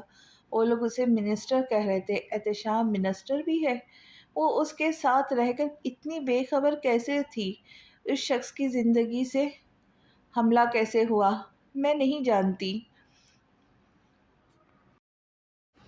حملہ آور دکھنے میں کیسے تھے؟ میں نے ان میں سے کسی کو نہیں دیکھا۔ اس نے پھر کہا اور لمبی سانس کھینچ کر سینے پہ ہاتھ باندھے کرسی کی پشت سے جا لگی۔ ڈرائیور کو گولی کیسے لگی؟ شاید سامنے سے۔ اس کے بعد کیا ہوا؟ گاڑی سڑک سے اتر کر کسی درخت سے ٹکرا گئی تھی۔ آپ کو پیشانی پر چوٹ کیسے لگی؟ میرا سر ونڈو اس شیلڈ سے ٹکرا گیا تھا۔ اس کے بعد کیا ہوا؟ میں بے ہوش ہو گئی تھی۔ پھر پھر احتشام کو دیکھا جو زخمی تھا۔ داور کو کیسے جانتی ہے آپ؟ میں نے آج سے پہلے کبھی داور کا نام نہیں سنا، نہ ہی اسے دیکھا۔ پھر آپ نے اسے فون کیسے کیا؟ احتشام نے کہا تھا۔ نیدرلینڈ ٹرپ کے بارے میں آپ کو کب پتہ چلا؟ 2 دن پہلے۔ منسٹر صاحب سے آپ کے تعلقات کیسے ہیں؟ تم اسی سے پوچھ لینا۔ اس بار تب کر جواب دیا۔ آفیسر نے پین کا کیپ بند کیا اور نوٹ بک لے کر اٹھا۔ احتشام کیسا ہے؟ اس نے ہاتھوں سے سر اٹھا کر آفیسر کو دیکھتے ہوئے پوچھا۔ He is out of danger now, officer نے کہا اور دروازہ کھول کر باہر نکل گیا۔ اس کے اعصاب شل ہو رہے تھے، پیشانی کو چھوا تو خون جم چکا تھا۔ تھکان سے ٹیبل پر سر رکھ کر آنکھیں موند لی۔ آخری سوال کے جواب پر احتشام کے لبوں پر گہری مسکراہٹ ابھری۔ وہ تصوراتی طور پر اٹھی بھوے سکڑے لب تیکھے نقشوں کا نقشہ کھینچ کر ہنس دیا۔ آفیسرز اسے پھر ایک دوسرے کو الجھن بھری نگاہوں سے دیکھنے لگے۔ اس نے اسٹیٹمنٹ آفیسر کی جانب بڑھائی اور کہا، ریلیز ہر، دوبارہ ایسی غلطی کبھی بھول کر بھی مت کرنا۔ بدقسمتی سے اسے خود 24 گھنٹوں بعد ہوش آیا تھا، ورنہ زلف کے ساتھ ناروا رویہ اختیار کرنے کی اجازت کبھی نہ دیتا۔ ملٹری آف ڈیفنس کے نمائندے چلے گئے تو وہ داور کی طرف متوجہ ہوا۔ یہاں پارٹی کی اکثریت نے آپ کے حق میں فیصلہ دیا اور وہاں آپ پر حملہ ہو گیا۔ آپ دیکھ رہے لوگوں کا خوف؟ داور مخصوص فخریہ انداز میں مسکرایا۔ ٹیپ کی اسکرین سے دکھائی 2 گھنٹے پہلے ایم سی بی پارٹی کی جانب سے احتشام کو چیئرمین بنانے پر فیصلہ محفوظ کر لیا گیا۔ اس نے بے دلی سے پہلو بدلا۔ مبارک ہو آپ کو۔ کم آن۔ اس کی بیزار کن صورت پر داور ہنس دیا، پھر اسے چند ضروری ہدایتیں دے کر رخصت ہو گیا۔ آئی ایم سوری، جو کل میں نے حرکت کی اس کے لیے۔ مجھے ایسا نہیں کرنا چاہیے۔ جملوں کی بازیگش پلٹ کر سماعتوں میں گونجی تو آب و تاب سے مسکرا دیا۔ اعتراف کرنے میں کوئی آر نہیں تھی کہ وہ جی جان سے اس پر مر مٹاتا۔ اس کے جسم پر ابھی بھی ان رنگوں کے نشان تھے جو نہ صرف جسم کو بلکہ دل کو زندگی کے خوابوں تک کے رنگین کر گئے تھے۔ اس ظالم حسینہ نے اس کا پور پور سلگا سا دیا تھا، پل پل تڑپا رہی تھی۔ وہ اسے جیتنا چاہتا تھا، حاصل کرنا چاہتا تھا، چھین لینا چاہتا تھا سب سے۔ کتنی شدت سے چاہت دل گھر کرتی جا رہی تھی۔ انہی خیالات میں سفر کرتے کرتے اس نے آنکھیں موند لی۔ اس پر جلد ہی غنودگی کی کیفیت طاری ہو گئی۔ کمپنی میں بھی اس کی طبیعت سارا دن بوجھل رہی، اعصاب کھینچے کھینچے سے تھے۔ ایسا تو ہونا ہی تھا۔ وہ بخار سے اٹھ کر سیدھا آفس آ گیا تھا، کچھ ذہنی دباؤ کا شکار تھا۔ لنچ بریک کے وقت وہ کینٹین جانے کا ارادہ رکھتا تھا۔ اس کا سر بری طرح سے چکرانے لگا۔ اس کے لڑکھڑاتے قدم ڈگمگا گئے اور وہ گرتے گرتے بچا۔ اپنے دھیان میں چلتی آئزل اسی سمت آ رہی تھی۔ اس نے نوجوان کو لڑکھڑاتے دیکھا تو فوراً بھاگتی ہوئی آگے آئی۔ کیا ہوا آپ کو؟ طبیعت تو ٹھیک ہے آپ کی؟ وہ پورا کا پورا اس پر منحصر ہو گیا۔ دبلی پتلی سی آئزل اسے سنبھال نہیں سکی، اسے کھینچتے ہوئے سیٹ کے قریب لا کر بٹھایا۔ بوتل کا ڈھکن کھول کر اس کے چہرے پہ چھینٹے مارے تو چند لمحے بعد اس کی بوجھل آنکھیں کھلی، جن میں آئزل کے لیے غیر شناسائی کا تاثر تھا۔ آپ کو تو بہت تیز بخار ہو رہا ہے، ایسی حالت میں آپ کو یہاں نہیں آنا چاہیے تھا، اس نے کہا۔ تم؟ وہ حواسوں پر قابو پاتے ہوئے سیدھا ہو بیٹھا۔ میں آئزل ہوں، احتشام کی بہن۔ احتشام کون؟ اس کے لبوں سے پھسلا۔ آئزل کو حیرانی تو ہوئی مگر ظاہر نہیں کیا۔ احتشام مجاہد مسٹر کورائے، اس کمپنی کے پریزیڈنٹ۔ اب حیران ہونے کی باری اوزان کی تھی۔ اس نے سر تاپا بغور اس کا جائزہ لیا۔ اتنے بڑے بزنس امپائر کے مالک کی بہن بہت زیادہ مزاج تھی اور رحم دل بھی۔ اوزان اتنا ہی سمجھ سکا۔ Anyways thank you. سر جھٹک کر اٹھا اور بولا، اپنا خیال رکھے۔ ایزل کی آنکھوں نے بہت دور تک اس شخص کا پیچھا کیا تھا۔ بقول شاعر کے، پکارتی ہے فرصتیں کہاں گئی وہ صحبتیں، پکارتی ہے فرصتیں کہاں گئی وہ صحبتیں، زمیں کھا گئی انہیں کہ آسماں کھا گیا۔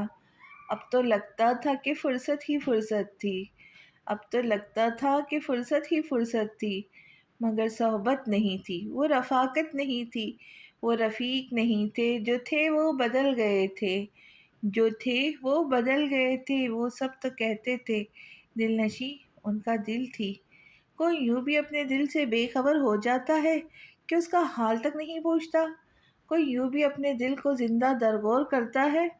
وہ کتنی بار امان کے پاس جا کر روئی تھی، گڑ گڑائی تھی، مگر امان بے سود لیٹا رہا۔ کتنی بار شجاعت عالمگیر سے فریاد کی، مگر جواب ندارت۔ اوزان سے رابطہ کرنے کی کوشش کی، مگر وہ سم کا کارڈ بدل چکا تھا شاید۔ اب اسے خود کو سنبھالنا تھا۔ بہرحال امان کے کیس کے متعلق مکمل چھان بین کر چکی تھی، بار بار اس کے فلیٹ بھی جا چکی تھی، مگر اسے کوئی قابل ذکر چیز نہ ملی۔ تہران کے متعلق بھی اس کا دل مطمئن نہیں تھا۔ شاید شجاعت عالمگیر نے صحیح کہا تھا، وہ اپنی فیلنگز مکس کر رہی ہے، وہ ضرورت سے زیادہ تہران کے لیے جنونی ہو رہی ہے۔ تہران اس کے ہر لمحے ہر پہر میں ساتھ رہتا تھا۔ اسے یوں لگنے لگا تھا جیسے وہ کہیں گیا ہی نہیں، اس کے آس پاس ہے۔ وہ تہران کی حادثاتی موت کو ماننے سے انکاری تھی۔ آج کل تو وہ اتنی پاگل ہو چکی تھی کہ امان احسان کا کیس چھوڑ کر امن مرزا پر فوکس کر لیا تھا۔ جیل کی قیدیوں سے پتہ چلا تھا کہ تہران اور امن مرزا دونوں روم میٹس تھے، اکثر ایک ساتھ دکھائی دیتے تھے۔ محسن مرزا کسی تعارف کے محتاج نہیں تھے، وہ ایک بہت بڑے اور حسب نسب خاندان سے تعلق رکھتے تھے۔ محسن مرزا کا باپ NCP سیاسی پارٹی کا بانی تھے۔ محسن مرزا کیسے اپنے اکلوتے بیٹے کو جیل بھیج سکتا تھا؟ دوسرا سوال تو اس سے بھی زیادہ تشویش کا باعث تھا کہ محسن مرزا اپنے اکلوتے بیٹے کی موت پر چپ کیوں تھا؟ کوئی اخبار، نیوز چینل وغیرہ میں امن مرزا کے موت کے متعلق خبر کیوں نہیں نشر کی گئی؟ اس کا شک یقین میں بدلتا جا رہا تھا۔ اس کے سر پہ جیسے جنون سوار ہو چکا تھا، جو ایک موہوم امید تھا، وہ دن بدن بڑھتی ہوئی یقین تک جا پہنچی تھی۔ اس نے سوچنا شروع کر دیا تھا، تہران پاشا زندہ ہے، اس کا وہم میں بھی ہو سکتا ہے۔ بہرحال اس وقت اپنے آفس میں مرکزی کرسی پر بیٹھی تھی، نظریں لیپ ٹاپ پر ساکت تھی، بے چینی نگاہیں انگلیاں مروڑتے ہوئے ایک دم مٹھیاں بند کی۔ یاہو! چلاتی ہوئی خوشی سے جھوم اٹھی، لیپ ٹاپ کی اسکرین فولڈ کر کے کرسی پہ جھولنے لگی۔ کہاں تک بھاگو گے تہران پاشا؟ بند آنکھوں سے مسکراتی ہوئی مطمئن انداز میں بڑبڑائی۔ احتشام 2 دن سے مکمل بیڈ ریسٹ پہ تھا، یہاں آ کر بھی وہ کام سے جدا نہیں ہوا تھا۔ ڈاکٹرز کی ٹیم یہاں بھی ہر دم اس کے لیے ہوٹل میں متحرک تھی۔ صبح پھر اسے 200 ڈگری تک ٹیمپریچر ہو گیا تھا، جو معالجے کے بعد بتدریج کم ہوتا چلا گیا۔ پورا دن وہ اس کی وجہ سے کمرے میں بند رہی، بہت بور ہو گئی تھی۔ اسے اب کوفت ہونے لگی تھی، اپنے ساتھ کوئی کتاب بھی نہیں لا سکی تھی۔ احتشام سو رہا تھا، وہ اٹھی اور کینوس سیٹ کرنے لگی۔ یہ بھی اسے ہر وقت یاد آنے پر ڈرائیور سے کہہ کے ڈگی میں رکھوا لیا تھا۔ اس نے ساری چیزیں ترتیب دی اور خالی کینوس دیکھتے ہوئے ٹائٹل سوچنے لگی۔ وہ ہر پینٹنگ کو ٹائٹل ضرور کی دیا کرتی تھی۔ اس کی ہر پینٹنگ کوئی نہ کوئی بات، پیغام یا احساس کے طرف اشارہ کرتی تھی۔ She never wrote a poem until she saw your eyes bathed with sunset and moonlight۔ وہ فاتحانہ مسکراہٹ کے ساتھ پیلٹ اٹھا کر کینوس پہ جھک گئی۔ دل چاہتا ہے کائنات کے سارے رنگ تم پر بکھیر کے میں تمہاری ایک پینٹنگ پیٹ کروں۔ وہ بری طرح چونک کر پلٹی، شرٹ سے بے نیاز، دونوں ہاتھ سینے پہ باندھے، دیوار سے ٹیک لگائے جانے کب سے یہاں کھڑا تھا۔ اس کا زخمی کندھا سفید پٹیوں میں جکڑا ہوا تھا، آنکھیں عجیب رنگوں سے چمک دمک رہی تھی۔ ریئلی؟ زلف نے ہنس کر اس کی بات کا مذاق اڑایا، تاہم احتشام کی نگاہوں نے اسے بری طرح ڈسٹرب کر دیا۔ ریئلی؟ مگر بقول تمہارے، میں چاہتا ہوں کہ پہلے میں محبت کرنا سیکھ لوں، تاکہ میں بھی اتنی ہی شدت سے عقیدت سے اپنی محبت کو کینوس پہ اتاروں جیسے تم اتارتی ہو۔ وہ سرتاپا رس گئی، اسے اچانک کیا ہو گیا ہے، کیوں ایسی باتیں کر رہا ہے؟ بظاہر سنجیدگی سے بولی، محبت سیکھنے کے لیے کسی کے قلب یا احساس کی ضرورت نہیں ہے، کتابوں اور کہانیوں سے بھی محبت سیکھی جا سکتی ہے۔ تم غلط کہہ رہی ہو، محبت کا احساس یوں ہی نہیں ہوتا، اس کے لیے ایک زندہ وجود لازم ملزم ہے۔ محبت سیکھنے کے لیے، محبت کے احساس کے لیے۔ اس کی آنکھوں میں الجھن تھی۔ اگر میں کہوں دونوں تو؟ وہ اپنی جگہ چھوڑ کر اس کی طرف بڑھتا گویا وبال جان بن چکا تھا۔ اگر میں کہوں محبت بہت جان لیوا بلا کا نام ہے، اس کے قریب مت آنا، کیونکہ انسان کا وجود لاش بن جاتا ہے جب محبت روگ بن جاتی ہے۔ اس کی آنکھوں میں دکھ عود آیا، دل غم کی شدت سے پھٹا جا رہا تھا۔ محبت کا تذکرہ جو چھڑ چکا تھا۔ وہ براہ راست اس کی بلوری آنکھیں پہ دیکھتے ہوئے پوچھنے لگا، کون ہے وہ؟ اسے لگا سب ختم ہو گیا، وہ جان چکا ہے۔ کون؟ اس کے لب کپ کپانے لگے۔ تمہاری آنکھوں میں جس کی محبتیں کروٹیں لے رہی ہے، اتنا سنجیدہ کیوں ہو رہے ہو؟ ایسا کچھ نہیں ہے۔ وہ ایک دم ہنس دی، اس کا دل بری طرح سے دھڑک رہا تھا۔ اگر نہیں ہے تو میں تمہیں محبت کا سب سے پہلا تجربہ کروانا چاہتا ہوں، بہت متوازن اور پرسکون لہجے میں بولا۔ اس کے بے حد قریب کھڑا تھا۔ اگر وہ دوبارہ پلٹ کر اسے جواب دینا بھی چاہتی تو بھی محال تھا۔ تم اظہار محبت کرنا چاہ رہے ہو؟ اس نے کانپتے دل کے ساتھ بظاہر بے نیازی سے پوچھا۔ وہ ہلکا سا ہنس دیا اور بولا، میں ٹھہرا اناڑی، ہاں مگر۔ وہ ٹھہرا، اس کا رخ اپنی جانب موڑا اور توقف سے بولا، میں چاہتا ہوں کہ ایسے لمحے میسر آئے جن میں میں تمہیں بتا سکوں کہ تم کتنی حسین ہو۔ تمہاری مسکراہٹ کس قدر دلکش ہے۔ تمہاری بلوری آنکھوں نے مجھے پاگل کر دیا ہے۔ میں تمہاری مخروطی انگلیوں کو تھام کر اپنے احساس کی شدت کو جتانا چاہتا ہوں۔ تمہیں اپنی محبت کے لمس و حدت سے متعارف کروانا چاہتا ہوں۔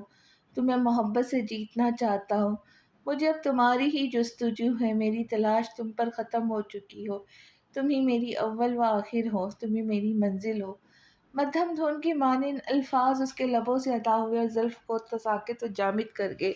وہ عجیب سی ترنگ میں تھا، شدت بھری نگاہوں سے ایک زلف کو دیکھ رہا تھا، برستی بارش کی طرح۔ وہ بھی وقفے وقفے سے قطرہ قطرہ اس کے دل پر گر رہی تھی، احساسات کو پگھلا رہی تھی۔ زلف، احتشام پلیز، وہ کہتا اس سے پہلے زلف بول پڑی۔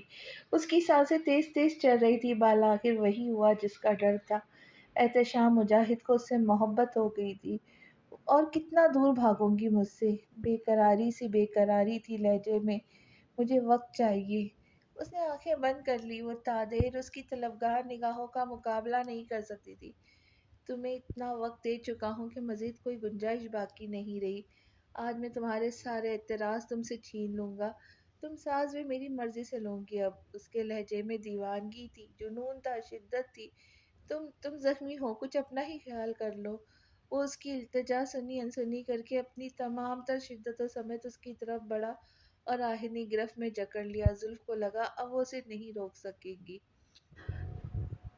بارش جو آندھی طوفان کی طرح آفس میں داخل ہوا اور ہاپتا ہوا بولا، این سی پی پارٹی نے احتشام مجاہد کو چیئرمین منتخب کر دیا۔ تو کیا کروں؟ منہ چوموں تمہارا؟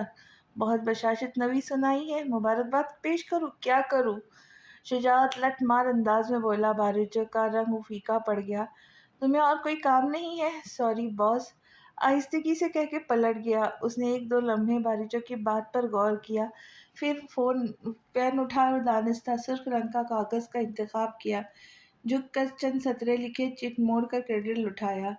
میرے آفس میں آنا ذرا۔ یس باس۔ اگلے ہی لمحے ایک لڑکی نمودار ہوئی تھی۔ کس پارٹی کے سپورٹر ہو تم؟ این سی بی، آج کل بہت سرخیوں میں آ رہی ہے۔ وجہ؟ احتشام مجاہد۔ لڑکی کے چہرے پہ جیسے کسی نے گلال ڈال دیا تھا۔ اپنی بے ساختگی پر وہ خود بھی ایک لمحے کے لیے خجل سی نظر آئی۔ مبارک ہو تمہیں، احتشام مجاہد پارٹی کا نیا چیئرمین بن گیا ہے۔ اسے پھول ضرور بھیجنا، یہ لو، اسے بیسٹ وشز والے کارڈ کے ساتھ۔ اس نے چٹ بڑھائی جو اس لڑکی نے خوش ہو کر تھامی اور آمدگی سے سر ہلا کر آفس سے نکل گئی۔ کتنی ہی روح پرور ساعتیں گزر چکی تھی۔ وہ لبوں پر مٹھی جمائے بلوری آنکھوں والی لڑکی کو ایک ٹک دیکھتا ہی جا رہا تھا، جو چند قدم کی دوری پر ہاتھ گالوں کے نیچے جمائے محو خواب تھی، اور وہ دونوں ٹانگیں سامنے ٹیبل پر رکھے صوفے پہ براجمان جہاں نثار نگاہوں سے دیکھ رہا تھا۔ اس کو نشہ سا چڑھنے لگا، ساری تھکن غائب ہوتی ہوئی محسوس ہوئی۔ وہ جیسے پاگل ہو رہا تھا۔ اسے تو لگا تھا کہ اسے پا لے گا تو اس کی تشنگی کو قرار مل جائے گا، مگر تشنگی مٹنے میں ہی نہیں آ رہی تھی، شدت طلب بڑھتی جا رہی تھی، جنون جان لیوا تھا، محبت بڑھتی ہوئی عشق کی منزل تک پہنچ چکی تھی۔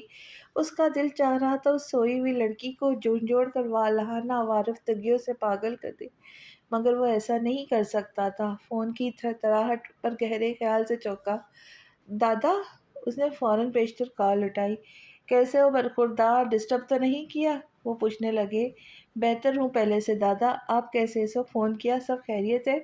اس نے گھڑی دیکھی جو رات کے 3 بجا رہی تھی۔ سلی گڑھ سے واپس آ رہے، پارٹی کے کام سے گئے تھے، سوچے تمہاری طبیعت پوچھ لوں، دن بھر تو وقت نہیں مل سکا، اور بتاؤ کیسا وقت گزر رہا ہے؟ کیا بتاؤ دادا؟ وہ بن پیے بہکا ہوا تھا آج، عجیب ترنگ میں بولا، پھر ریلیکس ہو کر سر صوفے کی پشت پر سر گرا دیا۔ ہاں ہاں ہاں، ارے مجھے لگا تھا کہ تم تو کہو گے آگا دادا میں واپس آ رہا ہوں، میرا وقت نہیں گزر رہا، میں اکتا گیا ہوں، مگر تم تو خوش لگ رہے ہو۔ وہ آمدگی سے ہنس دیا، فدا ہوتی نگاہوں سے سوئے ہوئے وجود کو دیکھتے ہوئے بولا، اب میرا دل لگ گیا ہے دادا، تھینک یو سو مچ، آپ کا یہ احسان میں کبھی نہیں بھولوں گا۔ اس کی آنکھوں میں ڈھیروں اعتراف تھا۔ خوش رہو، اپنا خاص خیال رکھو اور متحد رہو۔ اب تم بزنس مین یا صرف منسٹر نہیں رہے، تم سیاسی لیڈر بن گئے ہو۔ اقتدار کا نشہ بہت برا ہوتا ہے احتشام، اپنی نسلوں سے وراثتی حق چھین کر تمہیں دیا ہے۔ تمہارے دشمن اب ہر دم تمہارے طاقتوں پہ متحرک رہیں گے، جس کا ایک چھوٹا سا نمونہ تم دیکھ ہی چکے ہو۔ انہوں نے تاکید کرتے ہوئے فون بند کر دیا۔ وہ فون ہاتھوں میں لیے سوچنے لگا، دادا کہہ رہے تھے سب سے خطرناک نشہ اقتدار کا نشہ ہوتا ہے، مگر نہیں، سب سے خطرناک نشہ تو محبت کا نشہ ہوتا ہے، لمس کا نشہ، باتوں کا نشہ، عادتوں کا نشہ، آنکھوں کا نشہ، الغرض کے محبوب ترین انسان سے جڑی ہر شے کا نشہ خطرناک اور جان لیوا ہوتا ہے۔ فون ٹیبل پر رکھ کے جیسے ہی اٹھا، سر زوروں سے چکرایا۔ وہ کئی لمحے خود کو سنبھالتا رہا، بالاخر ہار کر واپس بیٹھ گیا۔ اسے تب احساس ہوا زخم کی ڈریسنگ مکمل طور پر خون سے بھیگ چکی تھی، جسم میں حرارت ہی حرارت سے محسوس ہو رہی تھی۔ اس کے باوجود اس نے شاور لیا، کمرے سے باہر نکل گیا۔ پورا ہوٹل اس وقت خاموش سکوت کی زد میں تھا۔ آہستگی سے ڈاکٹر کے روم کے دروازے پر دستک دی، جو ڈاکٹر مخصوص اس کے لیے یہاں لائی گئی تھی۔ کچھ دیر انتظار کرنے کے بعد ڈاکٹر دروازے پر نمودار ہوئے۔ اسے دیکھ کر تشویش کا اظہار کیا۔ Are you okay? Dressing change کروانی ہے؟ وہ راستہ چھوڑ کر ایک طرف ہو گئی۔ پورے 15 منٹ گزرنے کے بعد ڈریسنگ تو ہو چکی تھی، مگر وہ ڈاکٹر سے مسلسل صلاحیں سنا رہی تھی۔ اتنے تیز بخار میں آپ نے شاور کیوں لیا؟ سردی دیکھی ہے باہر کتنی ہو رہی ہے، آپ کو کوئی خیال نہیں ہے اپنی صحت کا؟ حالانکہ میں نے منع کیا تھا آپ کو۔ مجھے واقعی کوئی خیال نہیں رہا اس وقت۔ وہ بنا بات مسکرا دیا۔ اس کے معنی خیز جملے سے نہ بلد ڈاکٹر اپنے کام میں مصروف ہو گئی۔ What's going on dad? آپ ہمیں یہاں کیوں لائے ہو؟ ایلف جب سے آئی تھی تب سے سراسر بیزاری کا اظہار کر رہی تھی۔ میں تمہیں اور تمہاری ماما کو یہاں اس لیے لایا ہوں تاکہ ایک اہم بات سے آگاہ کر سکوں، بلکہ ایک خوشخبری سنا سکوں، مگر تمہارا چہرہ بتا رہا ہے کہ تم بور ہو رہی ہو، چلو رہنے دیتے ہیں۔ وہ مضحکہ خیز انداز میں بظاہر سنجیدگی سے بولے تو اسے تجسس ہونے لگا۔ وہ جھٹ سے سیدھی ہو بیٹھی۔ تو بتائیں نا، انتظار کس بات کا ہے؟ مسز، ہماری بیٹی کے لیے ایک بہت بڑے بزنس مین کا رشتہ آیا ہے، شجاعت عالمگیر، جو اس دن تم سے ملا تھا۔ ان کی آنکھیں جگنوں کی طرح جل رہی تھی۔ مسز پاشا بھی مسکرا دی۔ انہیں جیسے اسی خبر کی توقع تھی۔ ایلف نے زچ ہو کر دونوں کو دیکھا۔ ایک منٹ یار، مجھ سے کب ملا؟ کون ہے؟ کیسا ہے؟ یوں ہی منہ اٹھا کے آ گیا آپ سے رشتہ مانگنے؟ اس کی رگیں تن گئی، مگر دلاور پاشا کا لہجہ نرم اور پرسکون تھا۔ تم سے بھی ملا ہے جس دن تم بخار میں تھی، اور رکو میں تصویر دکھاتا ہوں۔ فون کی اسکرین اسے دکھانے لگا۔ فون کی اسکرین اسے دکھانے لگے رائل بلو 3 پیس میں ملبوس شان و شوکت اور خوبصورتی کی اپنی مثال آپ تھا۔ ایلف اسے دیکھتی ہی رہ گئی۔ مسز دلاور پاشا نے اس کی بولتی بند ہونے پر سکون کا سانس لیا اور خوش بھی ہوئی۔ اس کی خاموشی کو رضامندی سمجھنے لگی۔ وہ کیسا لگا تمہیں؟ وہ تاثرات سنبھالتے ہوئے بولی۔ کچھ خاص نہیں ہے ڈیڈ۔ وہ ہلکا سا ہنس دیے۔ اس وقت انہیں پرانی ایلف کی جھلک دکھائی دی۔ ضدی انا پرست اکڑو جو اسے خاص بناتا ہے وہ ہے اس کی آنکھیں۔ آنکھوں میں تمہارے لیے محبت۔ وہ تم سے محبت کرتا ہے۔ مجھ سے درخواست کی ہے کہ میں تمہیں کسی بھی طرح منا لوں اس رشتے کے لیے۔ ایلف جہاں حیران ہوئی وہیں شوق کی شدید جھٹکا لگا۔ محبت والی بات اسے کچھ ہضم نہیں ہو رہی تھی۔ وہ آج تک اس سے ملی بھی نہیں تھی۔ پھر بھلا کیسی محبت؟ تو کیا جواب ہے تمہارا بیٹا؟ وہ پر امید اور آس بھری نگاہوں سے دیکھ رہے تھے۔ ایلف چاہ کر بھی ان کی امید توڑ نہ سکی۔ وہ بہت بدل گئی تھی۔ اگر پرانی ایلف ہوتی تو فوراً سے پیشتر انکار کر دیتی۔ ٹھیک ہے بابا، مگر میں ایک بار اس شخص سے مل کر فیصلہ کرنا چاہتی ہوں۔ ضرور، کیوں نہیں؟ وہ مطمئن سا مسکرائے۔ جھوٹا مکار۔ ایک بار پھر اس کے لہجے میں نحوست اور مغرورانہ انداز آیا۔ وہ خود کو اچھوتی لڑکی سمجھنے لگی۔ ایک بڑی شخصیت اس کے حصول کے لیے دلاور پاشا سے درخواست کر رہا تھا۔ ان جملوں کا سرور اس کے سر چڑھنے لگا۔ اس نے فون پر دلاور پاشا کو تھماتے ہوئے سینے کے گرد ہاتھ باندھ لیے اور محظوظ سی مسکرا کر آس پاس کا جائزہ لینے لگی۔ پچھلے 5 منٹ سے وہ ایک ہی پوزیشن میں بیٹھی تھی، سر ہاتھوں میں گرائے۔ اس کا سر مسلسل نفی میں ہل رہا تھا۔ یہ نہیں ہونا چاہیے تھا، یہ ٹھیک نہیں ہوا۔ ہوٹل روم کا انٹرکام بجنے لگا اور بجتا ہی گیا۔ وہ جذبات کی جنگ کر رہی تھی، ایک دم دیش میں آئی اور انٹرکام اٹھا کر دیوار پہ دے مارا۔ اس کے چہرے پہ جذباتوں کی کھچڑی سی پکی تھی، غم، غصہ، بے چاری، لاچاری، ندامت۔ پھر دیوار کا سہارا لے کر سسک سسک کر رو پڑی۔ انگلی میں پہنی انگوٹی کو پوری شدت سے چوم لیا۔ اس کی محبت کی نشانی تھی اس کے پاس۔ مصروف ہو کر دیوار کی پشت سے ٹیک لگائی۔ دیکھو نا تہران، تمہاری زلفوں کسی اور نے قبضہ کر لیا، میں اسے روک بھی نہیں سکی۔ دل اداس، دکھی اور منو بوجھ تلے دبا ہوا محسوس ہو رہا تھا۔ اس نے بے بس ہو کر مٹی دیوار پہ مار دی۔ طلاق دے دو مجھے طلاق دے دو تہران۔ اس نے بے چینی سے کروٹ بدلی۔ تم نے میرا سودا کیا، کیا بکاؤ چیز ہوں میں؟ تمہاری نظر میں جو پسند آئی تو خرید لی۔ سر دائیں بائیں جھٹکتے ہوئے وہ آوازوں سے پیچھے چھڑانا چاہا۔ اپنی حوث کو محبت کا نام مت دو، محبت کی توہین کر رہے ہو تم۔ آواز تھی یا سرسراتے زہریلے ناک جو سماعتوں سے لپٹ کر پورے وجود کو اپنے زہر سے نیلا کر گئے۔ اس نے بے سے کروٹ بدلی، تکیہ کانوں پہ دھرا، پھر ایک دم اٹھ بیٹھا۔ کمرے میں قبر کی سی تاریکی تھی۔ اس نے پیشانی مسلتے ہوئے کمفرٹر ہٹا، کچن میں آ کے فریج سے بوتل نکال کر منہ سے لگائی۔ کئی لمحے دبے مقصد لب سے ٹیک لگائے کھڑا رہا، پھر سر جھٹک کر لاؤنج میں آ گیا۔ اداس لمحوں، اجاڑ راتوں، میرے تخیل سے دور بھاگو۔ یہ نیند مجھ سے بیزار کیوں ہے؟ اس دکھ کو مجھ سے ہی پیار کیوں ہے؟ یہ لوگ جو میرے رہبر ہیں، یہ میری سوچوں سے بے خبر ہے۔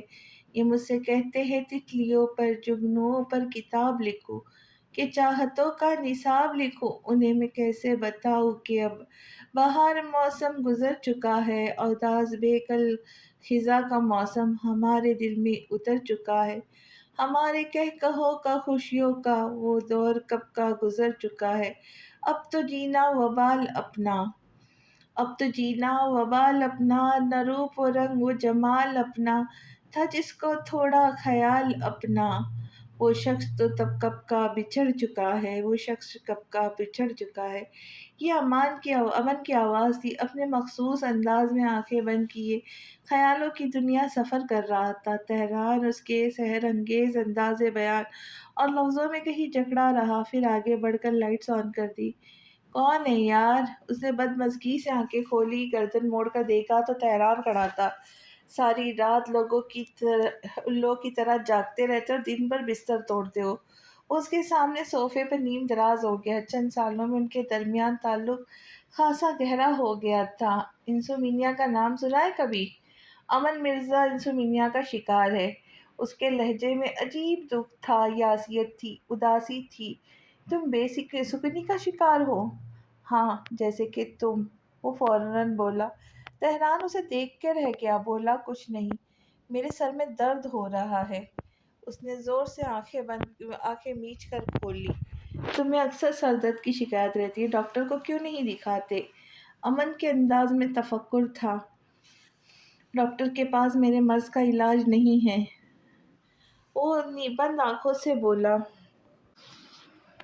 بے سکونی، بے چینی، نیند کا نہ آنا، سر درد، پچھلے 5 سال سے یہی تو تھی اس کی زندگی جو محبت میں، سوغات میں ملی تھی۔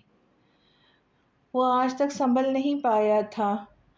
اس کی جدائی ایک ایسا صدمہ تھا جس نے تہران کو سر سے پیر تک ہلا دیا۔ اس نے اپنی ہی ہاتھوں سے اپنی محبت کو خود سے جدا کر دیا تھا۔ کیا ہوتا اگر وہ انا کچل دیتا، محبت کی خاطر؟ مگر اس دیوتا کو یہ کسی طور قابل قبول نہیں تھا۔ اب انا تو برقرار تھی مگر محبت نہیں تھی۔ تقدیر کے ایک ہی وار نے اس کے کس بل نکال دیے تھے، کیونکہ جو جھکنا نہیں جانتے وہ اکثر ٹوٹ جاتے ہیں۔ اس کی محبت، اس کا عشق داغ جدائی دے کر ہمیشہ ہمیشہ کے لیے کسی اور کی ہو گئی تھی۔ غم کے اس جان لیوا احساس نے اس کی زندگی کا چین رخصت کر دیا تھا۔ ہر طرف دکھ و الام کے بادل چھائے ہوئے تھے، جیل کے اندر کیا باہر۔ اس کے لیے تو قید ہی تھی، کوئی فرق محسوس نہیں ہو رہا تھا۔ بالآخر اسے امن مرزا کا ساتھ دینا ہی پڑا۔ وہ جیل سے نکل آیا۔ ایسا نہیں تھا کہ وہ لوٹ کر نہیں جانا چاہتا تھا، وہ لوٹ کر گیا تھا اس کے پاس، مگر تب تک بہت دیر ہو چکی تھی۔ زلف نوروز کسی اور کی ہو چکی تھی اور وہ مراد پا کر بھی خالی ہاتھ رہ گیا۔ کچھ دن تو اسے لگا اس دنیا میں اندھیرے کے سوا کچھ نہیں، زندہ رہنے کا ہر جواز ختم ہو چکا تھا۔ ایک موہوم سی امید تھی، وہ بھی بجھ چکی تھی۔ دھیرے دھیرے اس نے خود کو سمجھانا شروع کیا۔ زلف بہت بدل چکی تھی، اس سے محبت کرنا ترک کر دی تھی۔ اس کی بے لوث محبت کو ہوس کا نام دے دیا تھا اس نے۔ کوئی اس کا تیز دھار آلے سے کاٹ دیتا، اتنی تکلیف نہ ہوتی جتنی زلف کے ان جملوں سے ہوئی تھی۔ جب کوئی بہت قریبی شخص بدل جاتا ہے تو سیدھا اکثر دل پر پڑتا ہے۔ یہ صدمہ دل و دماغ کو تہس نہس کر کے رکھ دیتا ہے، انسان کو ایک ہی وقت میں غصہ، اداسی، الجھن اور بے بسی جیسی کیفیت سے دوچار کر دیتا ہے۔ مگر انسانیت کے قبول کرنے میں وقت لگتا ہے، جیسے تہران پاشا نے 5 سال تل تل کر مرتے ہوئے گزارے تھے۔ بالآخر اسے صبر آ گیا تھا۔ وہ دشمن جان کی یادوں کو سینے سے لگائے ہوئے کہیں روپوش ہو گیا تھا۔ اس وقت اس کے پاس 2 انتخاب تھے، یا تو اسے چھین کر اپنا نصیب بدلتا، یا وہ اس باب محبت کو ہمیشہ کے لیے بند کر کے اس سے دور چلا جاتا۔ وہ پہلے انتخاب کو چھوڑ کر دوسرے پر عمل پیرا ہو گیا۔ یہ اس کے لیے ہرگز بھی آسان نہیں تھا۔ وہ لمحہ لمحہ ہجر کی آگ میں جلا تھا، تڑپا تھا۔ کبھی کبھی اس کی یاد شدت اختیار کر جاتی تو وہ سلی گڑھ چلا جاتا، اسی گھر میں جہاں وہ دونوں رہتے تھے۔ کتنی خوشگوار زندگی گزر رہی تھی یہاں ان کی۔ وہ ایک ایک چیز کو چھو کر دیکھتا، جیسے ان بے جان چیزوں میں اس کا لمس تلاش کر رہا ہو، اس کا احساس ڈھونڈ رہا ہو۔ وہ پینٹنگ جس پر اس کی آنکھیں بنائی گئی تھی وہ ابھی بھی یہاں پڑی تھی۔ وہ شرٹ جو اس نے آخری وقت پہنی تھی اس میں ابھی بھی کہیں اس کی خوشبو باقی تھی۔ نوٹ بک جس پر اس کے اسکیچز بنائی ہوئی تھی اس کے لمس کا احساس دلاتے تھے۔ اس گھر میں ہر شے جو کی تو پڑی تھی۔ اس نے یہ گھر خرید کر اپنے لیے مخصوص کر لیا تھا۔ کبھی کبھی جب دل اس کے قابو سے باہر ہو جاتا تو وہ یہاں آ کر گھنٹوں اس کی چیزوں کو چھوتا، اس کے تصور سے باتیں کرتا، خوب دل بہلاتا اس کی نشانیوں سے، اور پھر ماضی کے گھر کو یادوں سمیت مکفل کر دیتا۔ اس نے سلی گڑھ میں ہی محسن مرزا کی ایک کمپنی میں ملازمت اختیار کر لی۔ جلد ہی وہ اس کی پوشیدہ صلاحیتوں سے باخبر ہو گئے، اور یوں دن بدن اس کی ترقی ہوتی گئی۔ محسن مرزا اسے امن سے بھی زیادہ عزیز جاننے لگے تھے۔ اسے ہر قسم کی لگژری فراہم کی گئی تھی، بنگلہ، گاڑی، گارڈز، ہر قسم کا پروٹوکول دیا گیا۔ المختصر کہ محسن مرزا کا بہت عزیز بن چکا تھا وہ، تاہم وہ اس کی اصلیت سے واقف نہیں تھے۔ جب بھی کچھ جاننے کی کوشش کرتے تہران سہولت سے بات ٹال دیتا اس نے محسن مرزا کے بھروسے اور اعتماد کا فائدہ نہیں اٹھایا تھا۔ وہ بہت محنت کرتا تھا اور محنت کا معاوضہ ہی وصول کرتا تھا۔ جبھی اس کی حیثیت ملازم کی ہی تھی، اس نے بحیثیت اپنے لیے خود متعین کی تھی۔ محسن مرزا نے شروع میں اختلاف کیا، مگر اس کی مستقل مجازی دیکھ کر ہار مان لی۔ وہ کبھی سلیگر تو کبھی کاران میں رہتا، ماسکو نہیں گیا تھا۔ اس کو ماسکو سے نفرت ہو گئی تھی۔ اتفاق سے ایک دن وہ بزنس ڈیل کرنے ماسکو چلا گیا، تبھی اسے دشمن جان نظر آ گئی۔ وہ آج بھی ویسی ہی تھی، خوبصورت، بے انتہا معصومیت، بلوری آنکھوں میں آنسو تھے۔ تہران اسے دیکھ کر بے خودی کے عالم میں مسکرایا۔ وہ بہت روتی تھی، ہر بات پہ روتی تھی، گویا رونا اس کا پسندیدہ مشغلہ تھا۔ اس نے دیکھا کہ وہ اسٹریٹ کیفے جیسی بھیڑ بھاڑ والی جگہ پر لوگوں کے بیچ روتی بسورتی اس کی آنکھیں پینٹ کر رہی تھی۔ وہ کیوں کر رہی تھی؟ وہ کیوں کر رہی تھی؟ اسے تو نفرت ہو گئی تھی نا۔ اس کی محبت کو ہوس کا نام دے دیا تھا۔ پھر اب کیوں رو رہی تھی؟ کیوں اسے یاد کر رہی تھی؟ پھر اب کیوں رو رہی تھی؟ کیوں اسے یاد کر رہی تھی؟ اسے بہت غصہ آیا، اتنا غصہ کہ وہ امن سے کہنے لگا، جاؤ اس لڑکی سے کسی بھی قیمت پر وہ پینٹنگ خرید کر لاؤ۔ پہل تو امن بہت حیران ہوا، پھر اس کا چہرہ غور سے دیکھنے لگا، جیسے کوئی جذبہ، کوئی تاثیر تلاش کرنا چاہ رہا ہو اس کی آنکھوں میں۔ وہ گاڑی کا دروازہ کھول کر باہر نکل گیا۔ 5 منٹ بعد وہ لوٹ کر آیا تو انداز میں شکستگی تھی۔ لڑکی کا کہنا ہے بے شک پینٹنگ خراب ہو چکی ہے، لیکن وہ اسے کسی بھی قیمت پر بیچنا نہیں چاہتی، کیونکہ وہ پینٹنگ بکاؤ نہیں ہے۔ کیا وہ اب بھی اس سے محبت کرتی تھی؟ اس نے صرف سوچا تھا۔ خود کو کمپوز کر کے وہ فریش ہو کر ہوٹل روم سے نکل آئی تھی۔ Good morning madam. ہوٹل کے مینیجر نے مبہم سا خم دے کر مؤدبانہ کہا۔ وہ سر کے اشارے سے جواب دیتی اس کی تقلید میں چلنے لگی۔ ایک مخصوص ٹیبل جو ان کے لیے بک کیا گیا تھا اس پر چھوڑ کر مینیجر آرڈر لے کر چلا گیا۔ آس پاس کئی اور ٹیبل تھے۔ ہال میں چمچ کانٹے کی زور و شور سے بج رہے تھے۔ اس کے آگے کی کہانی آپ کو ملے گی اگلی قسط میں۔